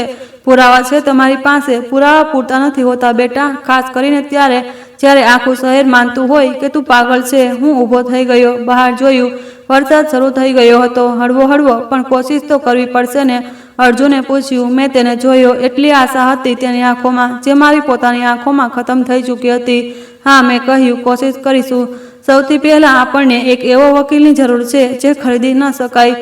મેં અર્જુનને કહ્યું. અને થોડીવાર વિચાર્યા પછી, મારા એક મિત્રની બહેન છે, આયુષી મિશ્રા, નવી વકીલ છે. 2 વર્ષ પહેલાં જ પ્રેક્ટિસ શરૂ કરી છે, પણ ખૂબ તેજ છે અને પૈસાની લાલચની નથી. તેને મળાવી શકું છું કાલ સવારે. તેની ઓફિસ સિસકીમાં છે. અર્જુને કહ્યું. મેં આમાં માથું હલાવ્યું. પહેલીવાર ઘણા દિવસોમાં લાગી રહ્યું હતું કે કદાચ લડાઈ હારી નથી ગઈ. કદાચ એક રસ્તો છે. પણ સર, એક વાત. અર્જુન રોકાયો. વિકાસ સરને ખબર ન પડવી જોઈએ કે આપણી પાસે આ બધું છે. જો ખબર પડી ગઈ તો તે બધા પુરાવા મિટાવી દેશે. અથવા પછી શું? અથવા પછી તે તમને સાચેમાં હોસ્પિટલમાં ભરતી કરાવી દેશે, જબરદસ્તી. મને સમજાઈ ગયું. આગામી 2 દિવસ માટે એક્ટિંગ કરવી પડશે. ઘરે જવું પડશે. વિકાસના સામે એવું વર્તન કરવું પડશે જેમ કે હું હાર માની ચૂક્યો છું, તૂટી ચૂક્યો છું. કરી લઈશ, મેં કહ્યું. ઘરે પહોંચ્યો તો રાતના 10 વાગી ચૂક્યા હતા. દરવાજો ખોલ્યો તો સરલા રસોડામાં હતી. ખાવાનું ગરમ કરી રહી હતી. આટલી વાર ક્યાં હતા? તેણે પૂછ્યું. પણ અવાજમાં ગુસ્સો નહોતો, થાક હતો. બસ ફરી રહ્યો હતો. વિચારી રહ્યો હતો. મેં કહ્યું. તે ચૂપ રહી ખાવાનું પીરસ્યું. હું ખાવા બેસી ગયો. વિકાસ આવ્યો હતો. તમને શોધી રહ્યો હતો. સરલા બોલી. શું કહ્યું તેણે? કહ્યું કે તમે પરેશાન છો, ધ્યાન રાખવા કહ્યું. તેણે મારી થાળીમાં રોટલી મૂકી. તું તેના પર વિશ્વાસ કરે છે ને? મેં પૂછ્યું. સરલા રોકાઈ ગઈ. પછી ધીમેથી બોલી. હું નથી જાણતી કોના પર વિશ્વાસ કરું. તમે મારા પતિ છો, 30 વર્ષથી સાથે છો, પણ તે મારો દીકરો છે અને તે એટલો પરેશાન છે તમારા વજહથી, તમારા કારણથી. હું ઊભો થઈ ગયો. સરલા, હું તે ફરી રોકાઈ ગયો. નહીં, હમણાં નહીં. હમણાં તેને કંઈ નથી જણાવી શકતો, નહીંતર વિકાસને ખબર પડી જશે. કંઈ નહીં. હું પાછો બેસી ગયો. તમે ઠીક છો? સરલાએ માથા પર હાથ મૂક્યો. હા, બસ થાકી ગયો છું. મેં ખાવાનું ખતમ કર્યું અને રૂમમાં ચાલી ગયો. સૂઈ ગયો, પણ ઊંઘ ના આવી. વારંવાર તે સંદેશા યાદ આવી રહ્યા હતા. તે વૃદ્ધના મરવાનો ઇંતજાર નથી થતો. મારી પોતાની વહુએ આ લખ્યું હતું અને મારા દીકરાએ જીવતા જ ખતમ કરી શકીએ છીએ તોનો જવાબ આપ્યો હતો. આગલી સવારે મેં સરલાને કહ્યું કે મારે બજાર જવું છે. તે કંઈ ન બોલી. હું નીકળી ગયો. સીધો અર્જુનને જણાવેલા સરનામે પહોંચ્યો. નાની ઓફિસ હતી, બીજી મંજિલ પર. આયુષી મિશ્રા એડવોકેટ બોર્ડ પર લખ્યું હતું. અંદર ગયો તો એક છોકરી બેઠી હતી, લગભગ 30 વર્ષની, કાળો કોટ પહેરેલો, ચશ્મા લગાવેલા. તમે રમેશ શર્માજી છો? તેણે પૂછ્યું. હા, અર્જુને જણાવ્યું હતું. બેસો. તેણે ફાઇલો હટાવી અને સામેવાળી ખુરશી પર એક તરફ ઇશારો કર્યો. હું બેસી ગયો. તમારી વાર્તા સંભળાવો. શરૂઆતથી પહેલીવાર કોઈએ મારી વાર્તા સાંભળવાનું કહ્યું હતું. તે માન્યા વિના કે હું જૂઠું બોલી રહ્યો છું કે ભ્રમિત છું. મેં શરૂઆતથી જણાવ્યું. કેવી રીતે 3 વર્ષ પહેલાં વિકાસે આરામ કરવા કહ્યું હતું. કેવી રીતે ધીમે ધીમે મને ઓફિસથી દૂર કર્યો. કેવી રીતે લોકો સામે મારી બદનામી કરી. બેંકની વાત જણાવી, મહેરા સાહેબની વાત જણાવી, બધું જ. તે ચૂપચાપ સાંભળતી રહી, નોટ લેતી રહી. પછી મેં પેનડ્રાઈવ કાઢી. આમાં બધા પુરાવા છે. વિકાસની પ્લાનિંગ, ખરીદેલા લોકોની લિસ્ટ, નકલી રિપોર્ટની સ્વીકૃતિ, બધું જ. તેણે પેનડ્રાઈવ લીધી અને પોતાના લેપટોપમાં લગાવી. 10 મિનિટ સુધી બધું જોતી રહી. પછી લેપટોપ બંધ કર્યું. આ ખૂબ મજબૂત પુરાવા છે, તેણે કહ્યું. મને રાહત મળી. તો તમે મારો કેસ લેશો? પણ તે રોકાઈ. પણ શું? મેં પૂછ્યું. જુઓ, પુરાવા મજબૂત છે, પણ વિકાસજીએ 3 વર્ષમાં ખૂબ મજબૂત આધાર બનાવી લીધો છે. તેમની પાસે ડઝનેક ગવાહ છે જે કહેશે કે તમારી હાલત ખરાબ છે. મેડિકલ રિપોર્ટ છે, બેંકના કાગળો છે. આ બધા સામે લડવું સરળ નહીં હોય. હું જાણું છું. અને સૌથી મોટી વાત, જો આપણે કોર્ટમાં ગયા તો વિકાસજી કાઉન્ટર કેસ કરી દેશે અને કહી શકે છે કે તમે મેન્ટલી અનફિટ છો અને આ બધા આરોપો તમારા ભ્રમ છે. જજને કન્વિન્સ કરવું પડશે કે તમે સંપૂર્ણ રીતે સ્વસ્થ છો. તેણે ચશ્મા ઉતાર્યા. આના માટે આપણે પહેલાં તમારી મેડિકલ તપાસ કરાવવી પડશે. કોઈ મોટી હોસ્પિટલથી, SM કે સવાઈ માનસિંહ, જ્યાં કોઈ રિપોર્ટ ખરીદી ન શકે. આ થઈ શકે છે? મેં કહ્યું. એક વાત વધુ. આયુષી આગળ ઝૂકી. તમારા પત્ની, તે કોનો સાથ આપશે? સવાલ સીધો હતો અને જવાબ મને ખબર હતો. નથી જાણતો. મેં કબૂલ્યું. તે કન્ફ્યુઝ છે. વિકાસે તેમને પણ પોતાની વાતોમાં ગૂંચવી દીધા છે. તો આપણે તેમને પણ સત્ય દેખાડવું પડશે. આ પુરાવા, જો તે તમારા સાથે ઊભા રહ્યા તો કેસ વધુ મજબૂત થઈ જશે. હું ચૂપ રહ્યો. સરલાને કેવી રીતે જણાવું, કેવી રીતે દેખાડું કે મારો દીકરો, જેને અમે પાળ્યો હતો, મોટો કર્યો, તે મારો દુશ્મન છે? હું વિચારીશ. જલ્દી વિચારો, કારણ કે તમારી પાસે સમય ઓછો છે. તમે પોતે કહ્યું છે કે તેની યોજના 2 મહિના તમને હોસ્પિટલમાં ભરતી કરાવવાની છે. આપણે તેનાથી પહેલાં હુમલો કરવો પડશે. હું ઓફિસમાંથી નીકળ્યો. બહાર તડકો તેજ હતો, પણ પહેલીવાર ઘણા અઠવાડિયામાં મને ઠંડક અનુભવાઈ. એક વકીલ હતો જે મારા પર વિશ્વાસ કરતો હતો. પુરાવા હતા, એક યોજના હતી, પણ સૌથી મોટો સવાલ હજી પણ અનવૃત્ત હતો. સરલા. હું સીધો હોસ્પિટલ ગયો. SMS હોસ્પિટલના મનોરોગ વિભાગમાં ગયો. રિસેપ્શન પર બોલ્યો કે મારે સંપૂર્ણ તપાસ કરાવી છે. શા માટે? નર્સે પૂછ્યું. કારણ કે મારે સાબિત કરવું છે કે હું પાગલ નથી. મેં કહ્યું. તેણે અજીબ રીતે જોયું, પણ ફોર્મ આપી દીધું. મેં ભરી દીધું. 3 દિવસ પછીની તારીખ મળી. 3 દિવસ પછી શરૂ થશે અસલી લડાઈ. અને આ વખતે હું તૈયાર હતો. તે રાત્રે ઘરે પહોંચ્યો તો વિકાસ બેઠો હતો. મને જોતા જ ઊભો થઈ ગયો. પપ્પા, ક્યાં હતા તમે? હું પરેશાન થઈ ગયો હતો. તેના અવાજમાં ચિંતા હતી, અસલી જેવી ચિંતા. હું તેને જોતો રહ્યો. આ તે જ છોકરો હતો જે મારા સંદેશાઓમાં લખી રહ્યો હતો કે મને કેવી રીતે ખતમ કરવો છે. બસ ફરવા ગયો હતો. મેં કહ્યું તેની આંખોમાં જોતા. પપ્પા, તમે આટલું બહાર કેમ ફરતા રહો છો? ઘરે આરામ કરો ને. તે મારી બાંહ પકડીને સોફા તરફ લઈ ગયો. હું બેસી ગયો. સરલા ચાલ આવી. જુઓ, મમ્મી પરેશાન થઈ રહે છે. વિકાસે સરલા તરફ ઇશારો કર્યો. સરલા ચૂપ હતી. હું ઠીક છું. મેં ચાનો કપ ઉઠાવ્યો. વિકાસ બાજુમાં બેસી ગયો. પપ્પા, એક વાત કરવી હતી. બોલ. મેં કહ્યું. હું વિચારી રહ્યો હતો કે તમે થોડા દિવસ માટે આરામ કરી લો. કદાચ ક્યાંક ફરવા ચાલ્યા જાઓ, ઋષિકેશ કે ક્યાંક. મન શાંત થઈ જશે. હું સમજી ગયો આ તેનો આગામી દાવ હતો, મને ઘરથી દૂર મોકલવો. કદાચ ત્યાં કોઈ વ્યવસ્થા હોય જ્યાં મને ઈલાજના નામે બંધ કરી દેવામાં આવે. નહીં, મારે ક્યાંય નથી જવું. મેં સાફ કહ્યું. પણ પપ્પા, મેં કહ્યું, ના, નથી જવું. મારો અવાજ તીવ્ર થઈ ગયો. વિકાસે સરલાને જોયું. સરલાએ મને જોયું. જુઓ કેવી રીતે વાત કરી રહ્યા છો. વિકાસ તમારી ભલાઈ માટે કહી રહ્યો છે. સરલા બોલી, મારી ભલાઈ? હું હસી પડ્યો. કડવું હાસ્ય. કોઈ મારી ભલાઈ નથી ઈચ્છતું અહીં. હું ઊભો થઈ ગયો અને રૂમમાં ચાલ્યો ગયો. રૂમમાં સૂતો તો સરલા આવી. શું થઈ ગયું છે તમને? વિકાસ તમારું આટલું ધ્યાન રાખી રહ્યો છે અને તમે? સરલા, મેં તેને રોકી. મારે તને કંઈક દેખાડવું છે. મેં મારો ફોન કાઢ્યો પણ ફરી રોકાઈ ગયો. નહીં, હમણાં નહીં. પહેલાં મારી મેડિકલ રિપોર્ટ આવી જોઈએ, નહીંતર તે પણ કહેશે કે આ બધું મારો ભ્રમ છે. શું દેખાડવું છે? તેણે પૂછ્યું. કંઈ નહીં, જવા દે. મેં ફોન પાછો મૂકી દીધો. તે થોડીવાર ઊભી રહી, પછી ચાલી ગઈ. હું અંધારામાં છતને જોતો રહ્યો. 3 દિવસ, બસ 3 દિવસ વધુ. 3 દિવસ પછી તપાસ થશે, રિપોર્ટ આવશે અને ત્યારે હું બધાને દેખાડીશ કે રમેશ શર્માનું દિમાગ બિલકુલ ઠીક છે અને જે પણ કહેવામાં આવી રહ્યું છે તે બધું જૂઠ છે, ષડયંત્ર છે. આગામી 3 દિવસ મેં બિલકુલ શાંત રહેવાની કોશિશ કરી. વિકાસ જે કહેતો હું માની લેતો. ઓફિસ ન ગયો, બહાર ઓછો નીકળ્યો, એવું વર્તન કર્યું જેમ કે હું હાર માની ચૂક્યો છું. વિકાસ ખુશ દેખાઈ રહ્યો હતો. તેને લાગી રહ્યું હતું કે તેની જીત થઈ ગઈ. ત્રીજા દિવસે સવારે હું હોસ્પિટલ ગયો, એકલો, કોઈને ન જણાવ્યું. ડૉક્ટર રાજેશ્વરી હતા, અનુભવી મનોચિકિત્સક. તેમણે 2 કલાક સુધી મારી તપાસ કરી, સવાલો પૂછ્યા, ટેસ્ટ કર્યા, યાદશક્તિની તપાસ કરી, બધું જ. પછી બોલ્યા, રિપોર્ટ 2 દિવસમાં આવી જશે. પણ હું હમણાં જણાવી શકું કે તમને કોઈ માનસિક સમસ્યા નથી. તમારી યાદશક્તિ, વિચારવાની ક્ષમતા, બધું બિલકુલ સામાન્ય છે. તમારી ઉંમરના હિસાબે તો ખૂબ સારી છે. મને જાણે જાનમાં જાન આવી. ડૉક્ટર સાહેબા, શું તમે લેખિતમાં આપી શકો છો? હા, રિપોર્ટમાં બધું લખેલું હશે અને જો જરૂર પડી તો હું કોર્ટમાં પણ ગવાહી આપી શકું છું. તેમણે કહ્યું. મેં તેમનો આભાર માન્યો અને બહાર આવ્યો. સીધો આયુષ્યની ઓફિસે ગયો. રિપોર્ટ 2 દિવસમાં આવશે. ડૉક્ટરે કહ્યું, બધું ઠીક છે. મેં જણાવ્યું, ખૂબ સારું. હવે આપણે એક કેસ તૈયાર કરી શકીએ છીએ. આયુષ્યએ ફાઇલ કાઢી. મેં બધા પુરાવા જોઈ લીધા છે. હું એક કેસ બનાવી રહી છું, છેતરપિંડીનો, બનાવટનો અને સંપત્તિ હડપવાના ષડયંત્રનો. પણ તે રોકાઈ. પણ શું તમારા પત્ની સાથે વાત થઈ? હું ચૂપ રહ્યો. નહીં, હજી સુધી તો કરો જલ્દી. મેં સાંજે નિર્ણય કર્યો કે સરલાને બધું જણાવીશ. ઘરે પહોંચ્યો તો તે રસોડામાં હતી, ખાવાનું ગરમ કરી રહી હતી. વિકાસ નહોતો, ઓફિસ ગયો હતો. સારો સમય હતો. સરલા, મારે તારી સાથે વાત કરવી છે, જરૂરી. મેં કહ્યું. તે હાથ ધોઈને બહાર આવી. શું વાત છે? બેસો. પહેલાં અમે બંને સોફા પર બેઠા. મેં ઊંડો શ્વાસ લીધો. જે હું તને જણાવવા જઈ રહ્યો છું તેને શાંત મનથી સાંભળજે, વચ્ચે ન બોલતી. તેણી ચૂપ રહી. મેં શરૂ કર્યું, બધું જ જણાવ્યું. વિકાસની યોજના, ખરીદાયેલા લોકો, નકલી રિપોર્ટ, બેંકની છેતરપિંડી અને પછી મેં મારો ફોન કાઢ્યો અને તે સંદેશાઓ બતાવ્યા. વિકાસ અને પ્રિયા વચ્ચેના, તે વૃદ્ધના મૃત્યુની રાહ જોવાતી નથી જેવા સંદેશાઓ. સરલાએ તે સંદેશાઓ વાંચ્યા. તેનો ચહેરો સફેદ પડી ગયો, હાથ ધ્રુજવા લાગ્યા.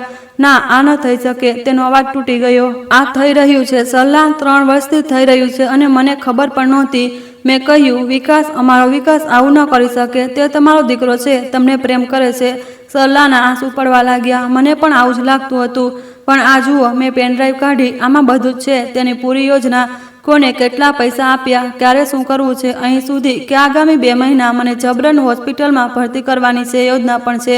સરલાને પેનડ્રાઈવને એવી રીતે જોઈ જેમ કે તે કોઈ ઝેરી વસ્તુ હોય. મને વિશ્વાસ નથી આવી રહ્યો. મને પણ નહોતો આવ્યો. પણ સચ્ચાઈ આ જ છે. હું તેની પાસે ગયો, તેનો હાથ પકડ્યો. સરલા, મને તારા સાથની જરૂર છે. હું એકલો લડી શકતો નથી. તું મારી સાથે હો તો કદાચ આપણે આમાંથી બહાર નીકળી શકીએ છીએ. તે રડતી રહી. પણ તે અમારો દીકરો છે. અમે તેના વિરુદ્ધ કેવી રીતે જઈએ? તે પહેલા અમારા વિરુદ્ધ ગયો. સરલા, તેણે અમને નથી છોડ્યા. આપણે તેને નહીં છોડીએ. મેં તેને મારી તરફ ખેંચી અને જો અમે કંઈ નહીં કરીએ તો તે મને હું બોલી ન શક્યો. સરલાએ મને ગળે લગાવી લીધો. હું તમારી સાથે છું, તેને રડતા રડતા કહ્યું. હું તમારી સાથે છું. તે ક્ષણે મને લાગ્યું કે કદાચ બધું હારી નથી ગયું. કદાચ હજી પણ લડાઈ જીતી શકાય છે. 2 દિવસ પછી મેડિકલ રિપોર્ટ આવી.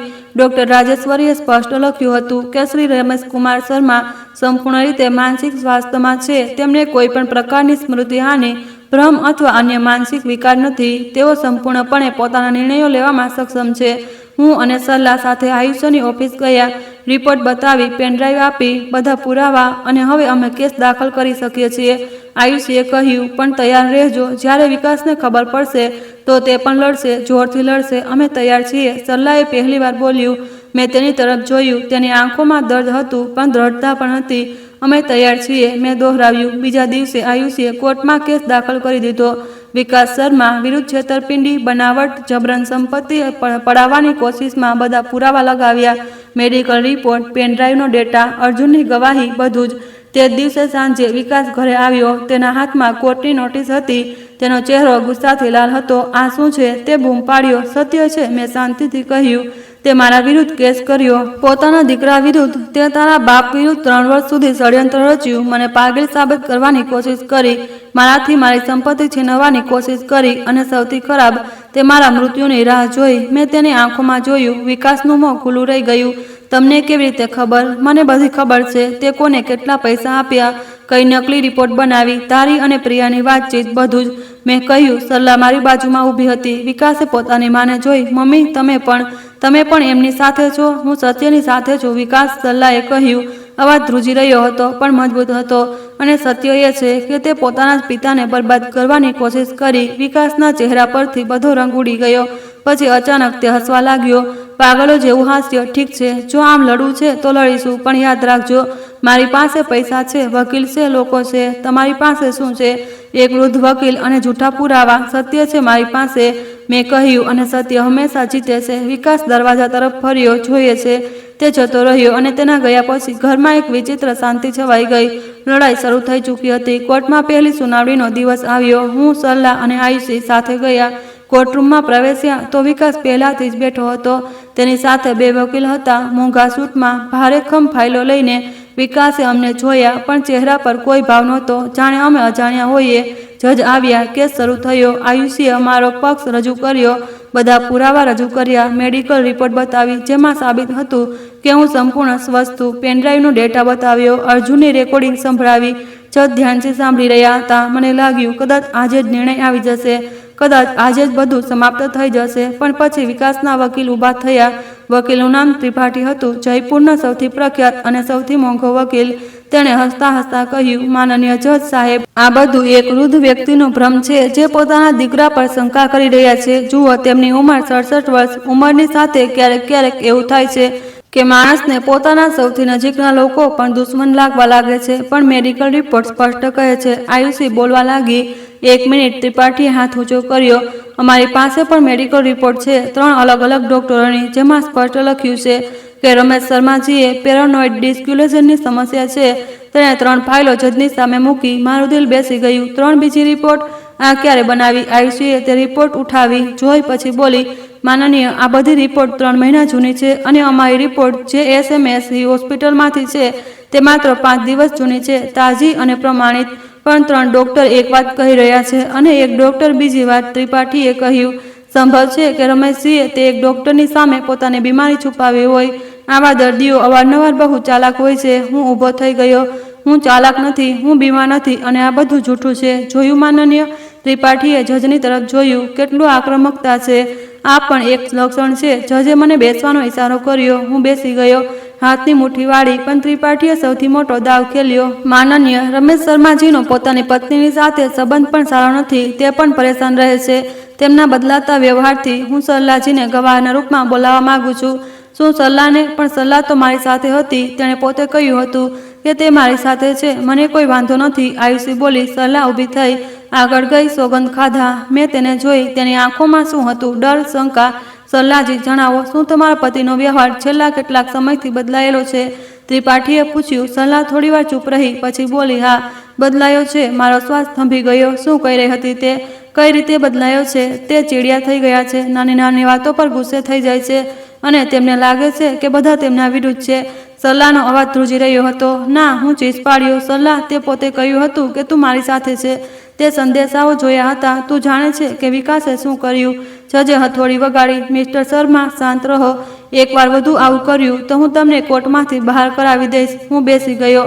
સરલાને જોતો રહ્યો. તે મારી આંખોમાં ન જોઈ શકી. સરલાજી, શું તમે વિચારો છો કે વિકાસજી પોતાના પિતાનું ભલું ઈચ્છે છે? ત્રિપાઠીએ પૂછ્યું. સરલાએ ધીમેથી માથું હલાવ્યું. હા, તે બહુ સારો દીકરો છે, પોતાના પિતાની બહુ પરવાહ કરે છે. મારી દુનિયા તૂટી પડી તે ક્ષણે કોર્ટમાંથી બહાર નીકળ્યા. સરલા ભાગીને બાથરૂમમાં જતી રહી. હું આયુષીની પાસે ઊભો હતો. તે કેમ? તેણે પોતે કહ્યું હતું કે તે મારી સાથે છે. મારો અવાજ તૂટી રહ્યો હતો. કદાચ ડરી ગઈ, અથવા પછી આયુષી અટકી, અથવા પછી વિકાસે તેને ધમકાવી કે કંઈક કહ્યું. મને બધું સમજાઈ ગયું.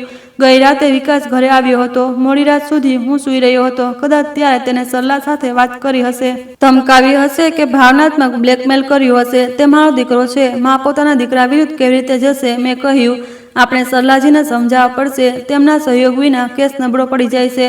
આયુષીએ પણ મને ખબર હતી સરલાને સમજાવી સરળ નહોતી. તેના મનમાં એક માની ભાવનાઓ હતી અને તે ભાવનાઓ સત્ય કરતાં વધારે શક્તિશાળી હતી. ઘરે પહોંચ્યા તો સરલા સીધી રૂમમાં જતી રહી.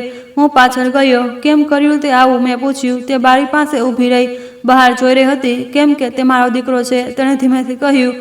અને હું તારી પત્ની છું 30 વર્ષથી. મેં કહ્યું, તે સંદેશાઓ જોયા હતા, તે બધા પુરાવા જોયા હતા, છતાંય હું મારા દીકરાને બરબાદ નથી થવા દઈ શકતી. તે ચીસ પાડી ફરીને મારી તરફ જોયું. તેની આંખોમાં આંસુ હતા. તે ભૂલ પર છે, હું જાણું છું, પણ જો આ કેસ આગળ વધ્યો તો તેની જિંદગી ખતમ થઈ જશે. તેનું કરિયર, તેની ઇજ્જત, બધું ખતમ. અને મારી જિંદગી? મેં પૂછ્યું, હું શું કરું? બલીનો બકરો. સરલા પથારી પર બેસી ગઈ. હું નથી જાણતી શું કરું. એક તરફ તમે છો, બીજી તરફ તે. બંનેને કેવી રીતે બચાવું? તું બંનેને ન બચાવી શકે. તારે પસંદ કરવું પડશે. મેં સ્પષ્ટ કહ્યું અને તે પસંદ કરી લીધું. તે રડવા લાગી. હું કમજોર છું, મારાથી નહીં થાય. પોતાના દીકરા વિરુદ્ધ ગવાહી આપવી હું નથી કરી શકતી. હું તેની પાસે ગયો, બેસી ગયો. સરલા, જો તું તેનો સાથ આપીશ તો તે વધુ બગડશે. તે વિચારશે કે કંઈ પણ કરો, મા તો બચાવી લેશે. પણ જો તું સત્યનો સાથ આપીશ તો કદાચ તે સુધરી જાય, સમજી જાય કે તે ખોટા રસ્તે છે.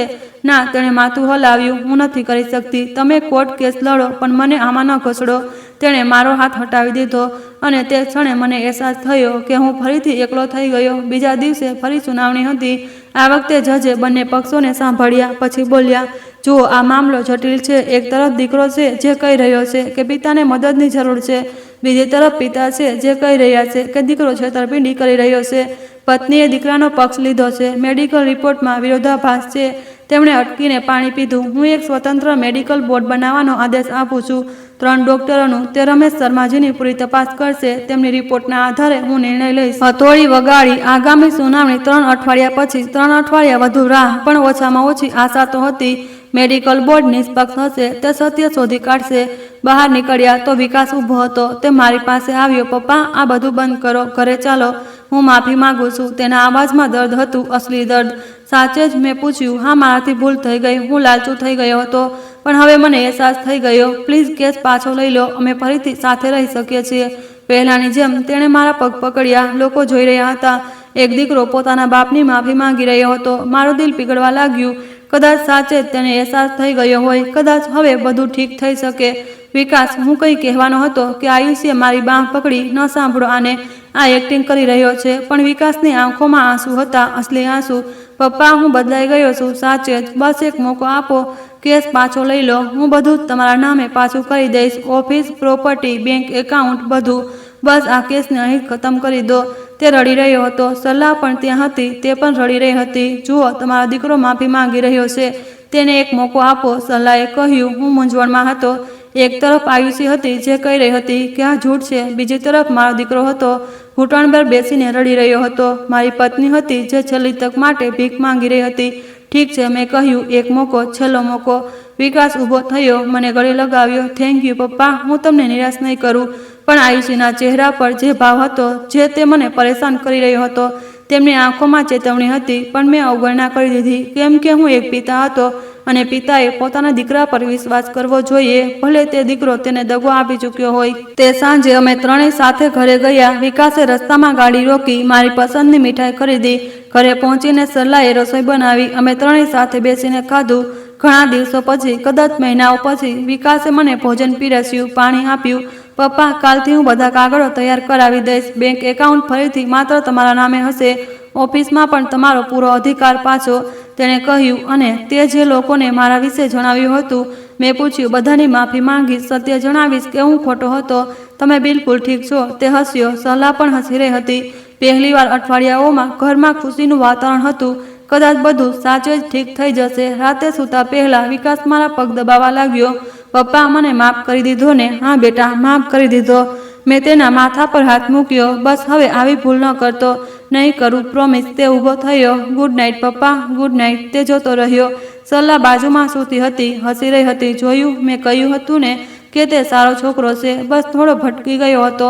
હા, તું સાચું હતી. મેં કહ્યું. તેનો હાથ પકડ્યો. અને મને માફ કરી દે કે મેં તારા પર શંકા કરી. કોઈ વાત નહીં, બધું ઠીક થઈ ગયું હવે. તેણે મારો હાથ દબાવ્યો. અમે બંને સૂઈ ગયા શાંતિથી. ઘણા દિવસો પછી શાંતિથી. બીજા દિવસે સવારે હું મોડો ઉઠ્યો. 9 વાગી ગયા હતા.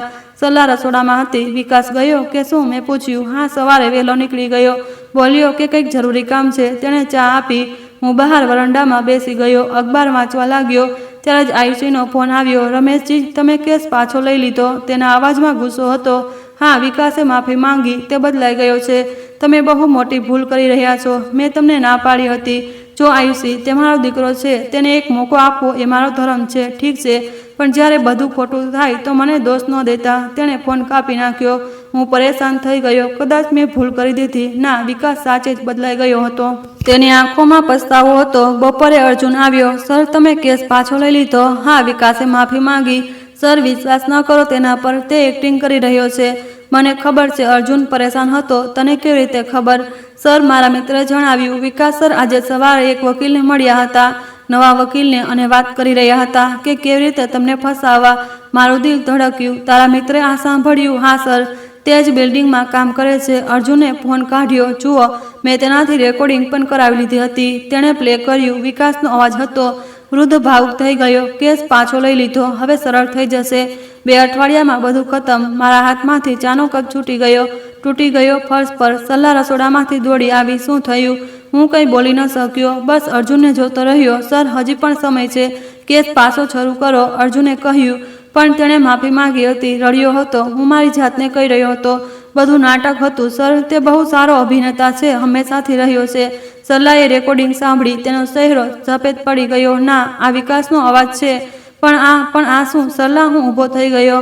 હવે પણ તું તેનો બચાવ કરીશ? મને નથી ખબર. તે સોફા પર બેસી ગઈ. હાથમાં મોં છુપાવી લીધું. અમે તેને આટલો પ્રેમ આપ્યો, આટલું બધું આપ્યું, છતાંય હું બહારની તરફ ચાલવા લાગ્યો. ક્યાં જઈ રહ્યા છો? સરલાએ પૂછ્યું. મારો કેસ પાછો શરૂ કરવા. મેં કહ્યું. હવે બસ, હવે એક પણ મોકો નહીં. આયુષીની ઓફિસે પહોંચ્યો. મારે કેસ પાછો શરૂ કરવો છે. મેં કહ્યું હતું ને. તેણે ફાઇલ કાઢી. પણ હવે મુશ્કેલ થશે. તમે એકવાર પાછળ હટીને તમારી વિશ્વસનીયતા ઓછી કરી દીધી. કોર્ટ વિચારશે કે તમે મૂંઝાયેલા છો. મારી પાસે નવી રેકોર્ડિંગ છે વિકાસની. મેં અર્જુનની રેકોર્ડિંગ બતાવી. આયુષીએ સાંભળી. આ મદદ કરશે, પણ તોય 3 અઠવાડિયા લાગશે, કેમ કે કોર્ટની આગામી તારીખ તો 3 અઠવાડિયા પછી જ છે. 3 અઠવાડિયામાં વિકાસ કંઈ પણ કરી શકે છે. મેં કહ્યું. એટલે આગામી 3 અઠવાડિયે ખૂબ સાવધાન રહેવું પડશે. ઘરે એકલા ન રહેતા, કોઈના પર પણ પૂરો વિશ્વાસ ન કરતા. ખાવા પીવાની વસ્તુઓનું ધ્યાન રાખજો. આયુષીની વાત સાંભળીને મને ડર લાગ્યો. શું વિકાસ આટલું નીચે પડી શકે? ઘરે પહોંચ્યો તો વિકાસ આવી ચૂક્યો હતો. હાથમાં એક બેગ હતી. પપ્પા, જુઓ શું લાવ્યો. તેણે બેગ ખોલી. અંદર દવાઓ હતી. આ શું છે? મેં પૂછ્યું. તમારા માટે વિટામિન. ડૉક્ટરે ભલામણ કરી છે. રોજ સવાર સાંજ લેવાના છે. તેણે ડબ્બા કાઢ્યા. મને આયુષીની વાત યાદ આવી. મને કોઈ વિટામિનની જરૂર નથી. હું બિલકુલ ઠીક છું. પણ પપ્પા, ઉંમર થઈ રહી છે. થોડું તો ધ્યાન રાખવું જોઈએ. તે હસ્યો. તે સ્મિત જે ગઈકાલે હતું, પણ આજે મને તે સ્મિતમાં ઝેર દેખાઈ રહ્યું હતું. નથી જોઈતા, મને લઈ જા પાછો, મેં સ્પષ્ટ કહ્યું. વિકાસનો ચહેરો બદલાયો. એક પળ માટે સ્મિત ગાયબ થયું, પછી પાછું આવ્યું. ઠીક છે, જેવી તમારી મરજી. તે બેગ લઈને પોતાના રૂમમાં જતો રહ્યો. પણ જતાં જતાં તેણે મને જે નજરથી જોયું તેમાં નફરત હતી, સ્પષ્ટ નફરત. રાતનું ભોજન સરલાએ બનાવ્યું. હું મારું ભોજન જાતે બનાવીશ. મેં કહ્યું. કેમ, મારા પર પણ શંકા છે તમને? સરલાની આંખોમાં આંસુ આવી ગયા. નહીં સરલા, પણ વિકાસ, તે કંઈ પણ કરી શકે છે. અને તું કમજોર છે. તે તારો ઉપયોગ કરી શકે છે. મેં તેનો હાથ પકડ્યો. એટલે આગામી 3 અઠવાડિયા મારે ખૂબ સાવધાન રહેવું છે. 3 અઠવાડિયા? કેમ? 3 અઠવાડિયા પછી કોર્ટની આગામી તારીખ છે. ત્યાં સુધી મારે સુરક્ષિત રહેવું છે. સરલા સમજી ગઈ. તેણે મારી સામે બેસીને પોતે ભોજન બનાવ્યું. મારી સામે ભરોસો. હું તમારી સાથે છું આ વખતે પૂરી રીતે. તેણે કહ્યું. મેં તેને જોઈ. તેના આંખોમાં દ્રઢતા હતી. કદાચ આખરે તેને સમજાઈ ગયું હતું કે તેનો દીકરો કોણ છે. તે રાતે હું મારા રૂમમાં જ હતો. દરવાજો અંદરથી બંધ કરી દીધો. સૂઈ ગયો, પણ ઊંઘ ન આવી. વારંવાર વિકાસને તે નજર યાદ આવતી રહી. ત્યારે દરવાજા પર ટકોરા પડ્યા. કોણ? મેં પૂછ્યું, હું છું પપ્પા, દરવાજો ખોલો. વિકાસ હતો. શું જોઈએ છે? બસ વાત કરવી હતી. સવારે કરીશું, સૂઈ જા, મેં કહ્યું. ટકોરા બંધ થઈ ગયા. પછી થોડીવાર પછી બારીમાંથી અવાજ આવ્યો. મેં પડદો હટાવીને જોયું. વિકાસ બહાર ઊભો હતો, અંધારામાં મને જોઈ રહ્યો હતો. એવો જોઈ રહ્યો હતો જેમ કે તે મારો દુશ્મન હોય. મેં બારી બંધ કરી દીધી, પડદા પાડી દીધા. દિલ ઝડપથી ધબકી રહ્યું હતું. મારો પોતાનો દીકરો મારા માટે ખતરો બની ચૂક્યો હતો. અને આગામી 3 અઠવાડિયા એક લાંબી લડાઈ હતી. બીજા દિવસથી મેં મારા નિયમો બનાવી લીધા. માત્ર સરલાનું બનાવેલું ભોજન, તે પણ મારી સામે બનાવેલું હોય. કોઈની પાસેથી કંઈ ન લેવું. ઘરની બહાર જતી વખતે અર્જુનને જણાવવું. દરેક વસ્તુની નોંધ કરવી. વિકાસ પણ બદલાઈ ગયો હતો. હવે તે હસતો નહોતો, સીધા મોઢે વાત કરતો હતો. ઘરમાં તણાવ હતો, ભારે તણાવ. સરલા વચ્ચે ફસાઈ ગઈ હતી. એક તરફ પતિ, બીજી તરફ દીકરો. પણ આ વખતે તે મારી સાથે ઊભી હતી. તું તારા ભાઈને કેમ નથી બોલાવી લેતી અહીં થોડા દિવસ માટે? મેં સરલાને કહ્યું. કેમ? જેથી ઘરમાં કોઈ બીજું પણ હોય ગવાહ તરીકે. સરલા સમજી ગઈ. તેણે પોતાના ભાઈ રાજેશને બોલાવી લીધો. તે 2 દિવસ પછી આવવાનો હતો. બસ 2 દિવસ વધુ અને થોડી વધુ સુરક્ષા મળશે. પણ 2 દિવસોમાં ઘણું બધું બદલાવાનું હતું. આગલી સવારે હું ઉઠ્યો તો તાવ હતો, સખત તાવ. માથું ફરી રહ્યું હતું. સરલાએ ડોક્ટરને બોલાવ્યા. પાડોશના ડોક્ટર ગુપ્તા આવ્યા. તપાસ કરી. કંઈ ખાધું એવું જેનાથી એલર્જી હોય? તેમણે પૂછ્યું. નહીં, બધું નોર્મલ જ ખાધું, મેં કહ્યું. પણ અંદર શંકા થઈ. ગઈ રાતે મેં પાણી પીધું હતું. તે પાણીની બોટલ રૂમમાં મૂકેલી હતી, દિવસભરથી મૂકેલી હતી. શું તેમાં કંઈ ભેળવવામાં આવ્યું હતું? આરામ કરો, દવા આપી રહ્યો છું. ડોક્ટર જતા રહ્યા. વિકાસ દરવાજા પર ઊભો હતો, હસી રહ્યો હતો. અને તે સ્મિતમાં જે હતું તે મને સ્પષ્ટ દેખાઈ રહ્યું હતું. આ તો બસ શરૂઆત હતી. આગામી 3 અઠવાડિયામાં તે બીજું શું કરશે? આ વિચારીને જ મારી રૂહ કાંપી ઉઠી. તાવ 3 દિવસ સુધી રહ્યો. હું પથારી પર પડ્યો રહ્યો, કમજોર, લાચાર. સરલાએ મારું પૂરેપૂરું ધ્યાન રાખ્યું. પોતે ભોજન બનાવતી, ખવડાવતી, દવા આપતી. પણ વિકાસ દર 2 કલાકે આવતો. પપ્પા કેમ છો? પૂછતો, માથું સ્પર્શતો અને જતો રહેતો. દર વખતે તેની આંખોમાં એ જ સવાલ, ક્યાં સુધી ટકશો? ચોથા દિવસે તાવ ઉતર્યો. હું કમજોર હતો પણ હોશમાં હતો. તે જ દિવસે સરલાના ભાઈ રાજેશ આવી ગયા. 50 વર્ષના, સેનામાં રહી ચૂક્યા હતા. મજબૂત માણસ. તેમને જોઈને મને થોડી રાહત મળી. શું થઈ રહ્યું છે અહીં? સરલાએ ફોન પર કંઈ જણાવ્યું તો નહીં, પણ પરેશાન લાગતી હતી. રાજેશે પૂછ્યું. મેં તેમને બધું જણાવ્યું.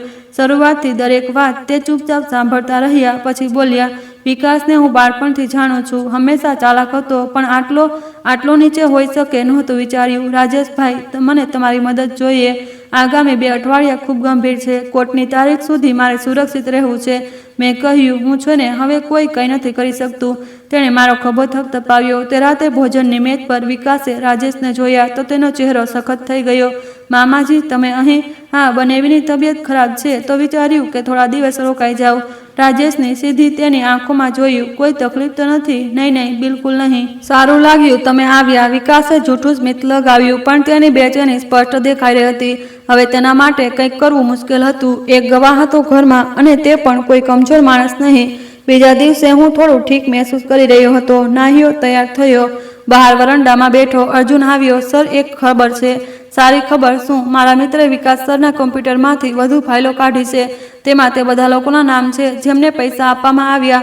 બેંક ટ્રાન્ઝેક્શનની ડિટેલ પણ છે. આ પુરાવા ખૂબ મજબૂત છે. અર્જુને એક બીજી પેનડ્રાઈવ કાઢી. મેં લીધી. આયુષીને આપી દે. જેટલા પુરાવા હશે એટલો મજબૂત કેસ થશે. અને એક વાત સર, મેં ખબર કાઢી. વિકાસ સરે ગયા અઠવાડિયે એક પ્રાઇવેટ ડિટેક્ટિવ હાયર કર્યો છે. શા માટે? મારું દિલ ધડક્યું. તમારી દેખરેખ માટે. જોવા માટે કે તમે ક્યાં જાઓ છો, કોને મળો છો, કદાચ કોઈ ભૂલ પકડવા માટે. તો હવે મારી પાછળ કોઈ લાગેલું હતું. પોતાના જ દીકરાએ લગાવેલું. ઠીક છે, તો અમે પણ સાવધાન રહીશું, મેં કહ્યું. તે બપોરે રાજેશ મને બહાર ફરવા લઈ ગયા. જરા ફ્રેશ હવા લો. ઘરમાં બંધ રહેશો તો વધુ બીમાર પડી જશો. અમે પાર્ક ગયા, જ્યાં હું રોજ સાંજે બેસતો હતો. રમેશ કાકા મળી ગયા. અરે, ઘણા દિવસથી ન દેખાયા, ક્યાં હતા? તેમણે પૂછ્યું. બીમાર હતો, તાવ આવ્યો હતો, મેં કહ્યું. ઉંમરની અસર છે, હવે તો ધ્યાન રાખવું પડે છે. તે અમારી સાથે. પણ પછી ધીમેથી બોલ્યા. એક વાત કહું? તારો દીકરો ગઈકાલે અહીં આવ્યો હતો. મારાથી તારા વિશે પૂછી રહ્યો હતો. શું પૂછી રહ્યો હતો? કે તું રોજ અહીં આવે છે કે શું? એકલો બેઠેલો રહે છે કે શું? ક્યારેક વિચિત્ર વાતો કરે છે કે શું? રમેશ કાકાએ કહ્યું. મેં કહ્યું. નહીં, બિલકુલ નહીં. તું તો બિલકુલ સામાન્ય છે. વિકાસ દરેક જગ્યાએ પહોંચી રહ્યો હતો. બધાને પૂછી રહ્યો હતો. મારી છબી ખરાબ કરવાની કોશિશ કરી રહ્યો હતો. રાજેશભાઈ, મારે એક કામ કરવું પડશે, મેં કહ્યું. શું? મારે તે બધા લોકોને મળવું પડશે જેમને વિકાસે પૈસા આપ્યા છે અને તેમને જણાવવું પડશે કે જો તે સાચું નહીં બોલે તો તેમના પર પણ કેસ થશે. ઠીક છે, પણ એકલા ન જશો, હું તમારી સાથે ચાલીશ. રાજેશે કહ્યું. આગામી 3 દિવસ અમે બંનેએ તે કામ કર્યું. પહેલા ગયા ડોક્ટર સિન્હાની પાસે. તેમનું ક્લિનિક નાનું હતું. સિવિલ લાયસન્સમાં અંદર ગયા તો તે દર્દી જોઈ રહ્યા હતા. અમને જોતા જ ગભરાઈ ગયા. તમે અહીં? હા ડોક્ટર સાહેબ, વાત કરવી છે, મેં કહ્યું. દર્દીને મોકલી દીધો. પછી અમે ત્રણેય બેઠા. ડોક્ટર સાહેબ, તમે મારી જે રિપોર્ટ બનાવી હતી તે જૂઠી હતી.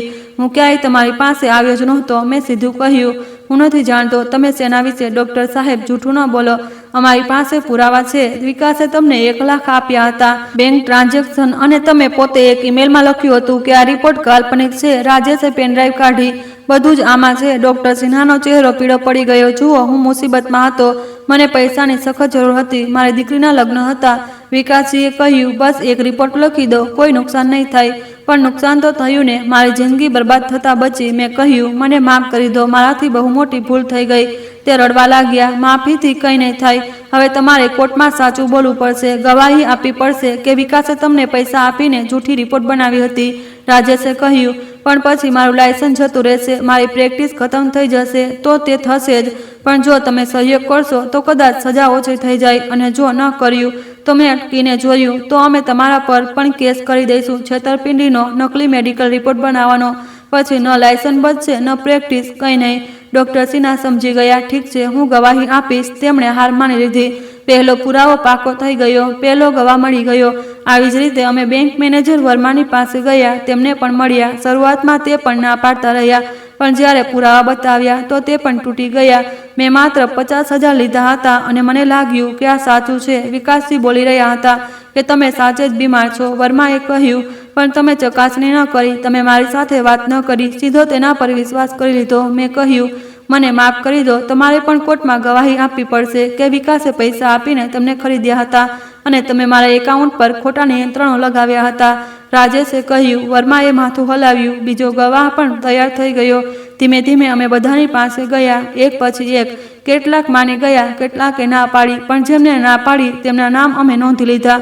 કોર્ટમાં તેમના વિરુદ્ધ પણ કેસ કરવા માટે 1 અઠવાડિયું વીતી ગયું. હવે માત્ર 1 અઠવાડિયું બાકી હતું. કોર્ટની તારીખમાં વિકાસને ખબર પડી ગઈ હતી કે હું લોકો સાથે મળી રહ્યો છું. એક દિવસ તે ઘરે આવ્યો ગુસ્સામાં. તમે શું કરી રહ્યા છો? લોકોને ધમકાવી રહ્યા છો?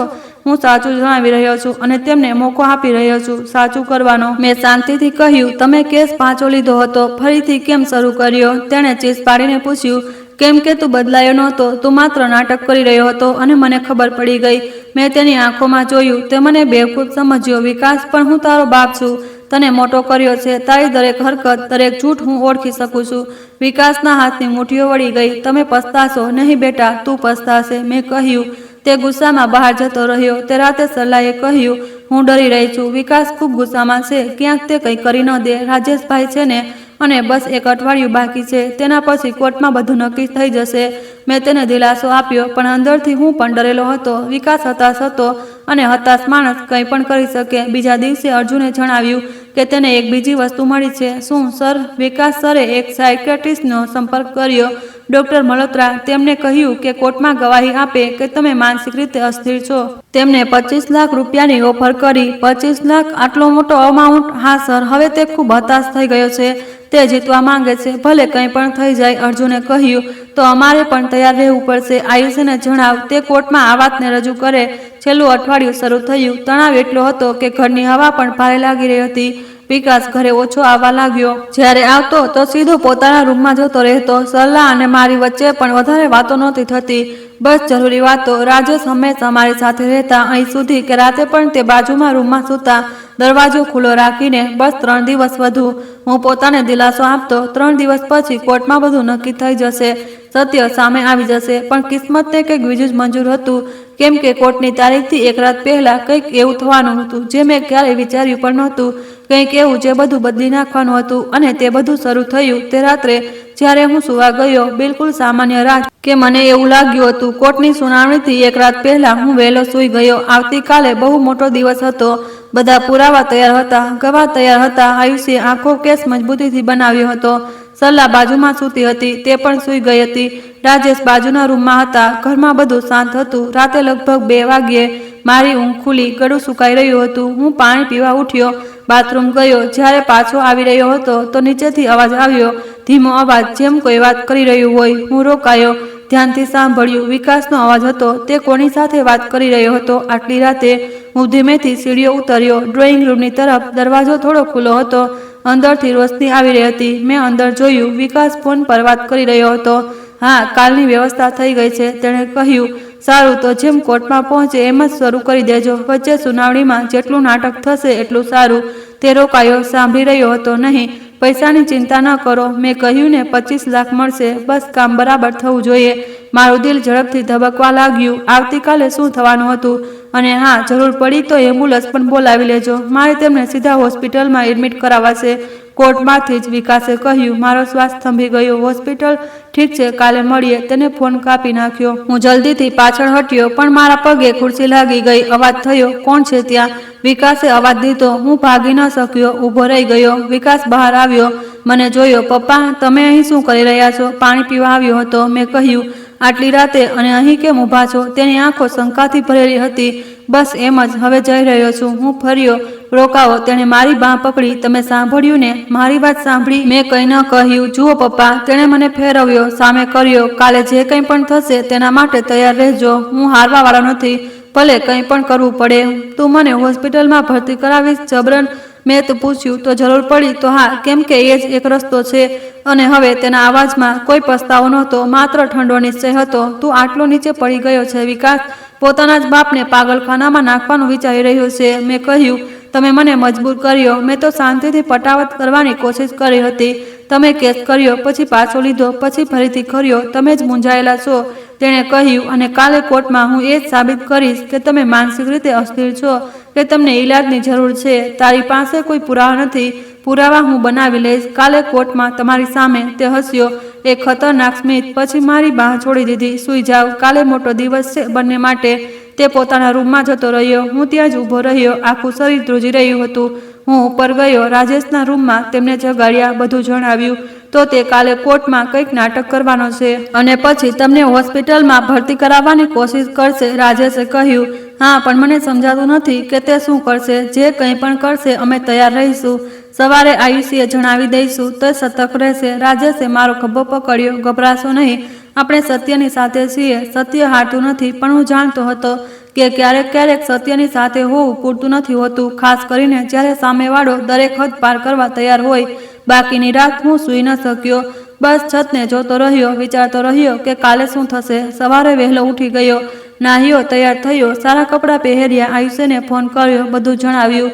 હું તૈયાર રહીશ અને મેં પણ કંઈક વ્યવસ્થા કરી છે, તેણે કહ્યું। કોર્ટ પહોંચ્યા, બહાર ભીડ હતી, પ્રેસના લોકો પણ હતા। કોઈકે ખબર ફેલાવી દીધી કે આજે એક મોટો કેસ છે બાપ દીકરા વચ્ચે। અંદર ગયા તો વિકાસ પહેલાથી બેઠો હતો, તેની સાથે ત્રિપાઠી વકીલ અને 2-3 બીજા લોકો। એક ડોક્ટર જેવો દેખાઈ રહ્યો હતો, કદાચ તે જ મલ્હોત્રા। જજ આવ્યા, કેસ શરૂ થયો। આયુષે પહેલા બોલવાનું શરૂ કર્યું। તેણે બધા નવા પુરાવા રજૂ કર્યા। ડોક્ટર સિન્હાને ગવાહ તરીકે બોલાવ્યા। તે આવ્યા, નર્વસ હતા। ડોક્ટર સિન્હા, તમે રમેશ શર્માજીની મેડિકલ રિપોર્ટ બનાવી હતી, તે સાચી હતી? આયુષીએ પૂછ્યું। નહીં, ડોક્ટર સિન્હાએ ધીમેથી કહ્યું। આખા કોર્ટમાં સન્નાટો છવાઈ ગયો। જરા જોરથી બોલો, જજે કહ્યું। નહીં, તે સાચી નહોતી, તે જૂઠી રિપોર્ટ હતી। ડોક્ટરનો અવાજ ધ્રુજી રહ્યો હતો। કોણે તમારી પાસે જૂઠી રિપોર્ટ બનાવડાવી? વિકાસ શર્માએ। તેમણે મને 1 લાખ રૂપિયા આપ્યા હતા અને કહ્યું કે એક રિપોર્ટ બનાવી દઉં, જેમાં લખ્યું હોય કે રમેશજીને ડેલ્યુસિયા છે, પણ હકીકતમાં રમેશજી કોઈ બીમારી નહોતી। તે તેમની તપાસ કોઈ નહોતી કરી, તેમને મળ્યો પણ નહોતો। ડોક્ટર સિન્હાએ પૂરું સત્ય બોલી દીધું। વિકાસનો ચહેરો લાલ થઈ ગયો। ત્રિપાઠી વકીલ ઊભા થયા, કંઈક બોલવાના જ હતા કે અચાનક કોર્ટની બહારથી શોર આવ્યો। દરવાજો ખુલ્યો અને 2 લોકો અંદર ઘૂસ્યા। એક સ્ત્રી હતી, લગભગ 40 વર્ષની, બીજો એક પુરુષ, બંને ચીસો પાડી રહ્યા હતા। રમેશ શર્મા ક્યાં છે? તેણે મારા પતિને ગાડીથી માર્યો, સ્ત્રી ચીસ પાડી રહી હતી। બધા મૂંઝાઈ ગયા। જજે હથોડી વગાડી। આ શું થઈ રહ્યું છે? માનનીય, આ સ્ત્રી જૂઠું બોલી રહી છે। આયુષી ઊભી થઈ, પણ તે સીધી સ્ત્રી મારી તરફ આવી। તે મારા પતિને ગાડીથી માર્યો 2 મહિના પહેલા। તે હવે કોમામાં છે અને તું અહીં બેસીને કેસ લડી રહ્યો છે। તે રડી રહી હતી। હું સ્થિર થઈ ગયો। મેં કોઈને ગાડીથી નથી માર્યો, હું ગાડી ચલાવતો પણ નથી, મેં કહ્યું।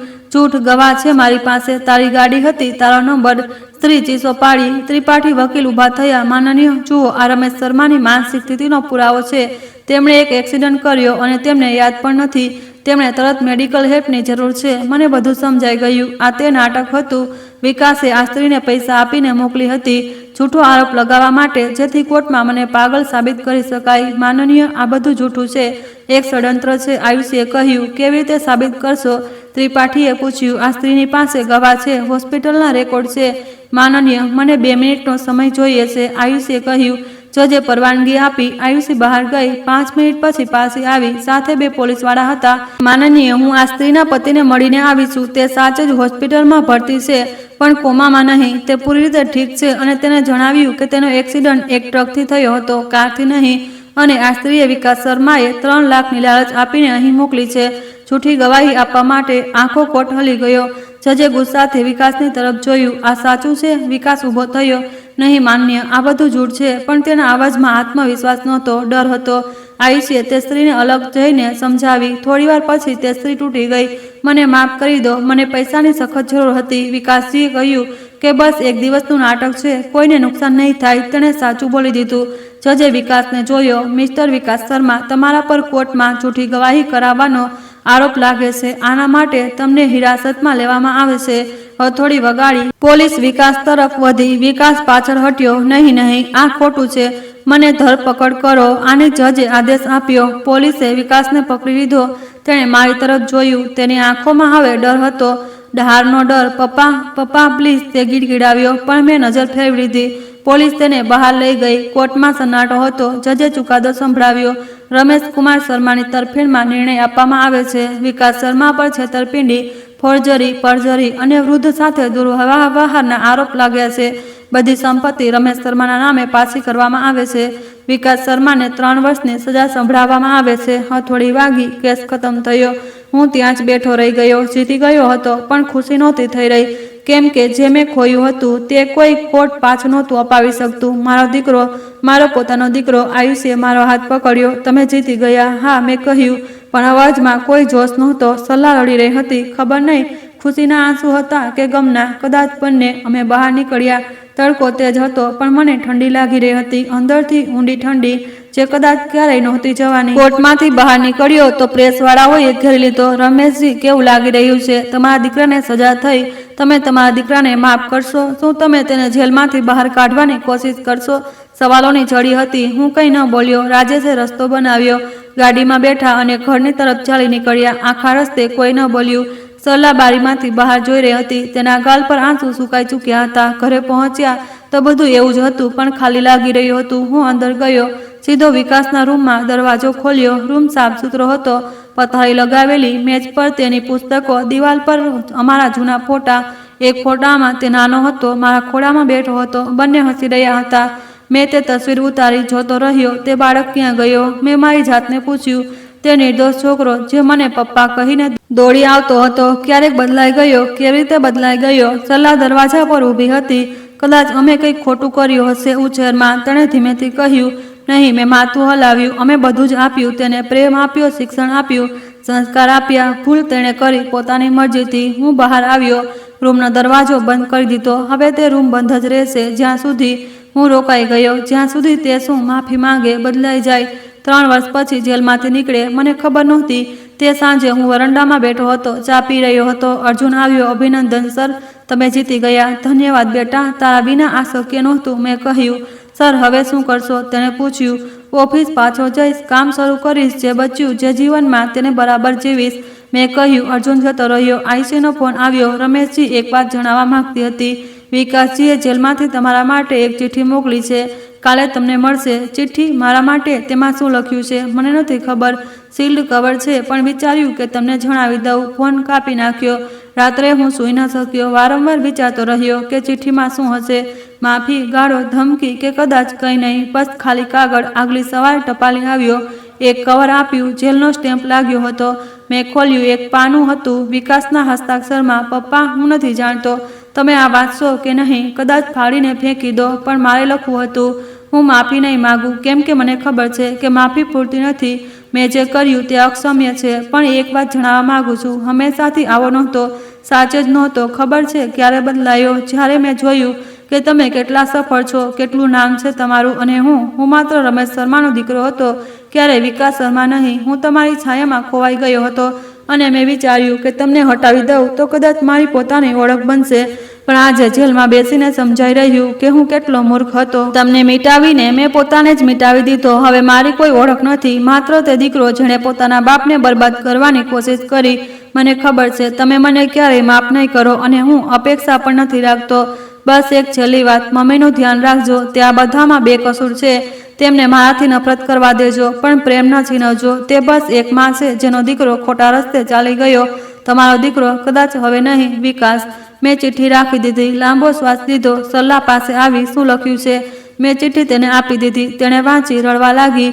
તે હજી પણ અમારો દીકરો છે ને? તેણે પૂછ્યું. નથી જાણતો સરલા, નથી જાણતો. મેં કહ્યું. આગામી અઠવાડિયે હું ઓફિસ ગયો. સ્ટાફે તાળીઓ પાડીને સ્વાગત કર્યું. સર, તમે જીતી ગયા. અમે ખૂબ ખુશ છીએ, બધાએ કહ્યું. પણ તેમની આંખોમાં સહાનુભૂતિ પણ હતી. બિચારા રમેશ સર, દીકરાએ દગો આપ્યો. મેં મારી કેબિન ખોલી. સાફ સુથરી હતી. મેજ પર ફાઇલો લગાવેલી હતી. રાજ અંદર આવ્યો. મારો અસિસ્ટન્ટ. સર, આ બધા બાકી પ્રોજેક્ટ વિકાસ સરના ગયા પછી બધું રોકાઈ ગયું હતું. ઠીક છે, એક પછી એક જોઈએ છે. મેં કામ શરૂ કર્યું. ધીમે ધીમે ઓફિસની દિવાલ પર શર્મા એન્ડ શર્મા આર્કિટેક્ટ્સનું બોર્ડ લાગ્યું હતું. મેં તેને ઉતરાવી દીધું. નવું બોર્ડ લગાવો, માત્ર આરકે શર્મા આર્કિટેક્ટ. મેં કહ્યું. બીજો શર્મા હવે નહોતો, કદાચ ક્યારેય નહીં હોય. મહિનાભરમાં જીવન થોડું સામાન્ય થઈ ગયું.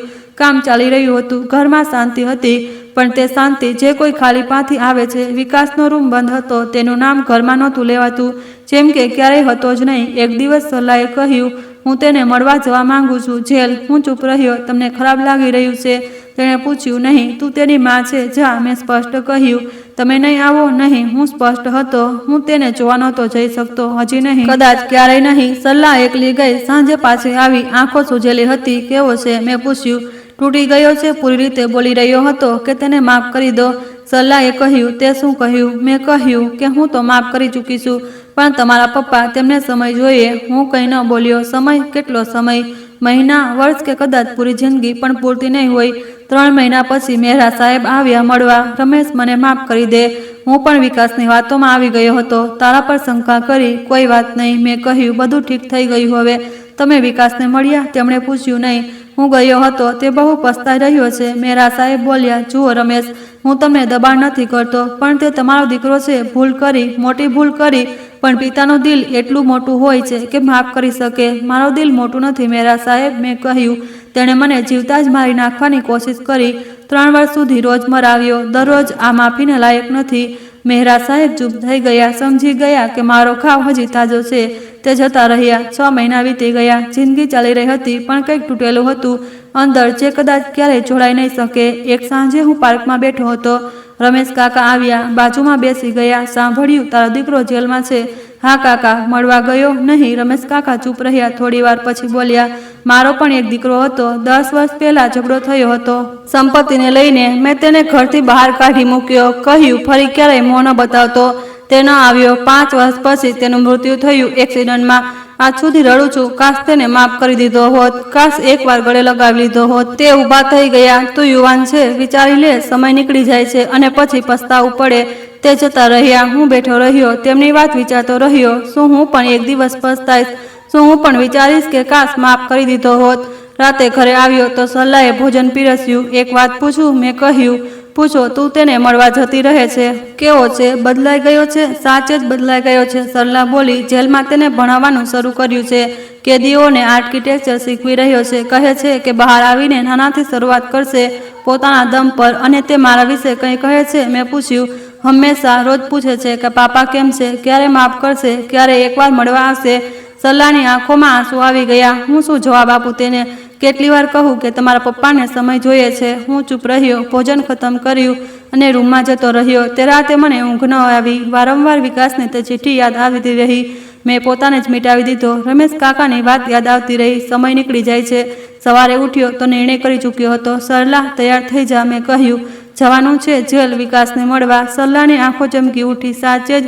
હા, પણ એવું ન વિચારતી કે મેં બધું માફ કરી દીધું છે. બસ એકવાર જોવા માંગુ છું. મેં કહ્યું. અમે બંને તૈયાર થયા. જેલની તરફ ચાલી નીકળ્યા. જેલ પહોંચ્યા. ગેટ પર રજીસ્ટર કરાવ્યું. અંદર લઈ ગયા.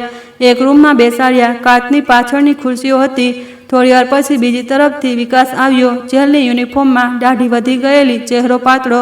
મને જોતા જ રોકાઈ ગયો. વિશ્વાસ નહોતો આવી રહ્યો તેને. પછી ધીમે ધીમે આવીને બેઠો, ફોન ઉઠાવ્યો. મેં પણ ઉઠાવ્યો. પપ્પા, તેનો અવાજ તૂટી ગયો. તમે આવી ગયા? હા, મેં કહ્યું. બંને ચૂપ રહ્યા. આટલું બધું કહેવું હતું પણ શબ્દ નહોતા મળી રહ્યા. મને માફ કરી દો પપ્પા, પ્લીઝ. વિકાસ રડી રહ્યો હતો. હું નથી જાણતો વિકાસ, હજી પણ નથી જાણતો. મેં સાચું કહ્યું, પણ હું અહીં આવ્યો. આ શરૂઆત છે. કદાચ બસ આટલું પૂરતું છે. તેણે કહ્યું, હું સમય લઈશ, જેટલો પણ લાગશે, પણ હું પોતાને સાબિત કરીશ. તમને બતાવીશ કે હું બદલાઈ શકું છું. જોઈએ છે. મેં કહ્યું. સમય પૂરો થઈ ગયો. વિકાસ ઊભો થયો. જતાં પહેલાં એકવાર ફરીને જોયું. હાથ જોડ્યા. મેં માથું હલાવ્યું. બહાર નીકળ્યા તો સલાહ હસી હતી.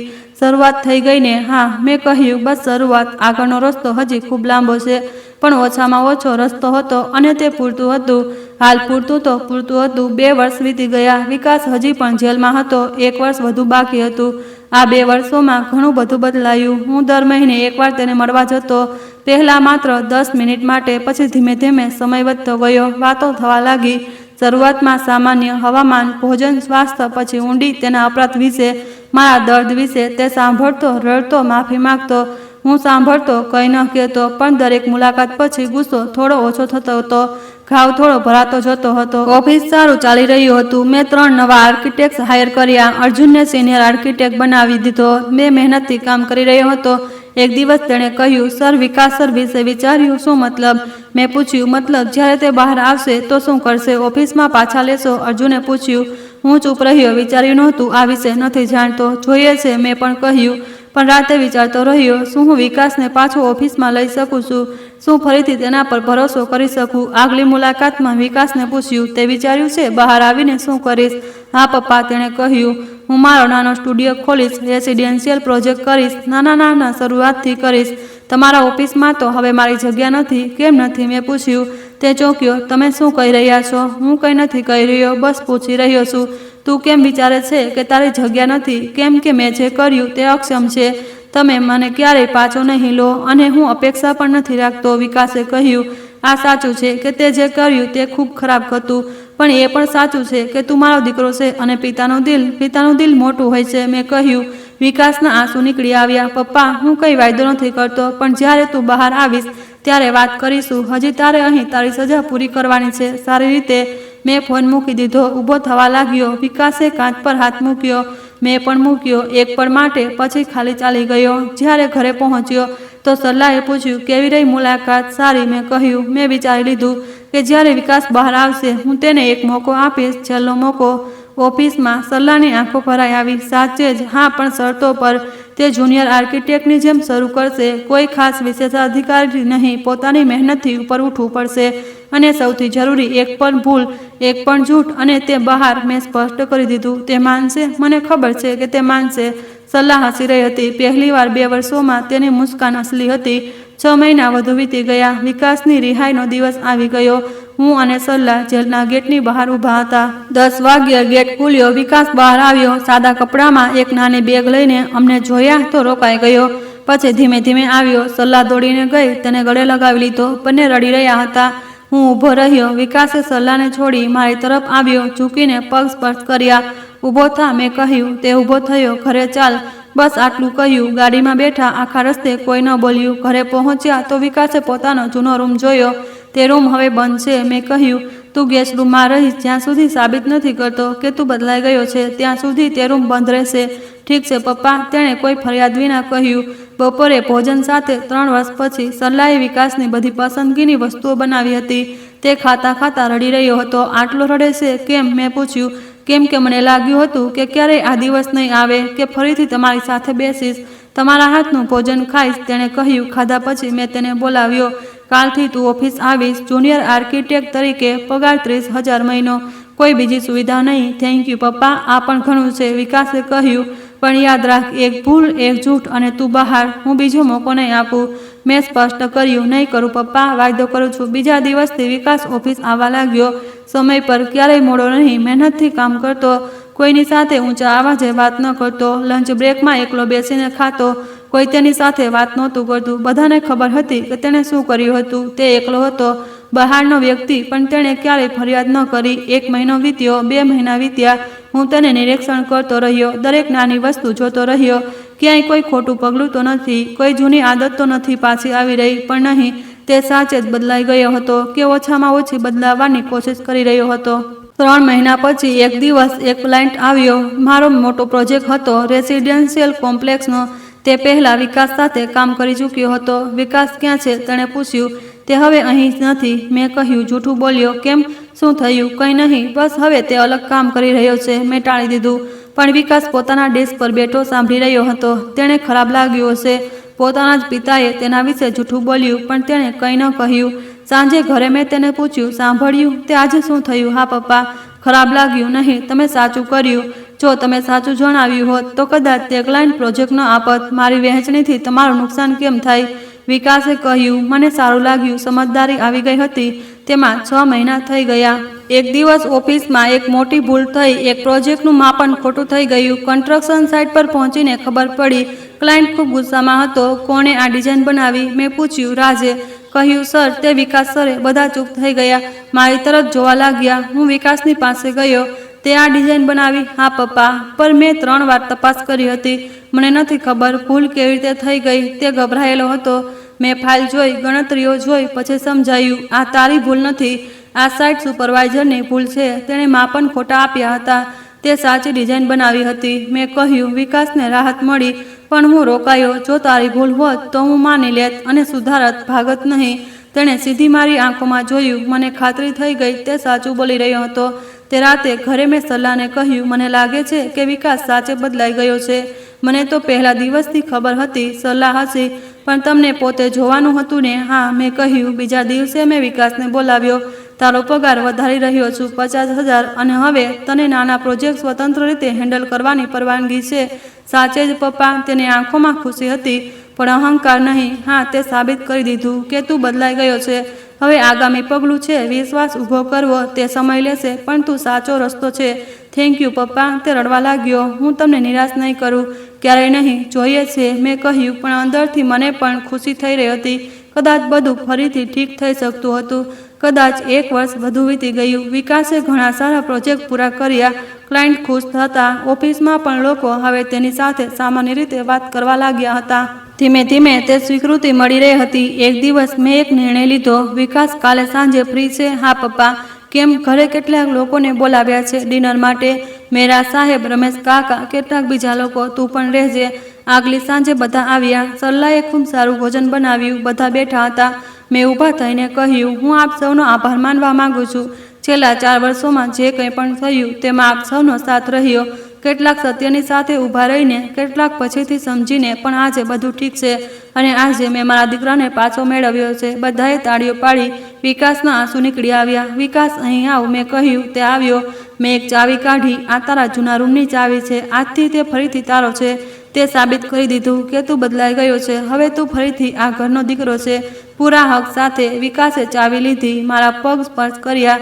મેં તેને ઊભો કર્યો, ગળે લગાવ્યો। 4 વર્ષ પછી પહેલી વાર બધા ક્લેપ કરી રહ્યા હતા। સલાહ રડી રહી હતી, ખુશીના આંસુ। તે રાતે બધાના ગયા પછી અમે ત્રણેય બેઠા હતા। પપ્પા, એક સવાલ પૂછું? વિકાસે કહ્યું। પૂછ। તમે મને માફ કેમ કર્યો? મેં આટલું ખરાબ કર્યું છતાંય? કેમ કે તું મારો દીકરો છે, મેં કહ્યું। અને પિતાનો પ્રેમ? પિતાનો પ્રેમ કોઈ પણ ભૂલથી મોટો હોય છે। બસ શરત એ છે કે દીકરો સાચે જ બદલાવા માંગે, અને તે બદલવાની કોશિશ કરી। આ પૂરતું હતું। વિકાસ કંઈ ન બોલ્યો, બસ માથું મારા ખભા પર મૂકી દીધું, જેમ બાળપણમાં મૂકતો હતો।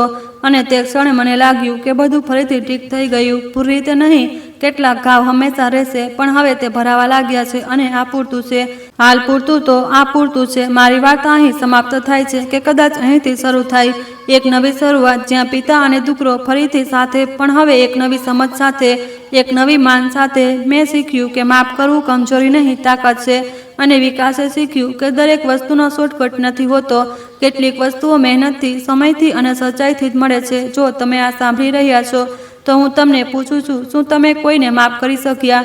જોને તમને ઊંડો ઘાવ આપ્યો હોય, શું તમે કોઈની પાસે માફી માંગવાની હિંમત ભેગી કરી શક્યા છો? કોમેન્ટમાં જરૂર જણાવજો। તમારી વાર્તા પણ કોઈના કામ આવી શકે છે। અને હા, જો આ વાર્તા તમને સારી લાગી હોય તો લાઈક કરો અને ચેનલને સબસ્ક્રાઈબ કરી લો। દર અઠવાડિયે આવી જ એક વાર્તા લઈને આવશું, દર્દની, આશાની અને માફીની। તમારો ખૂબ ખૂબ આભાર સાંભળવા માટે। મળીએ છીએ આગલી વાર્તામાં। ત્યાં સુધી ખુશ રહો અને પોતાનાનું ધ્યાન રાખો। કેમ કે જિંદગી નાની છે અને સંબંધો અનમોલ. આગલી વાર્તા સુધી નમસ્કાર.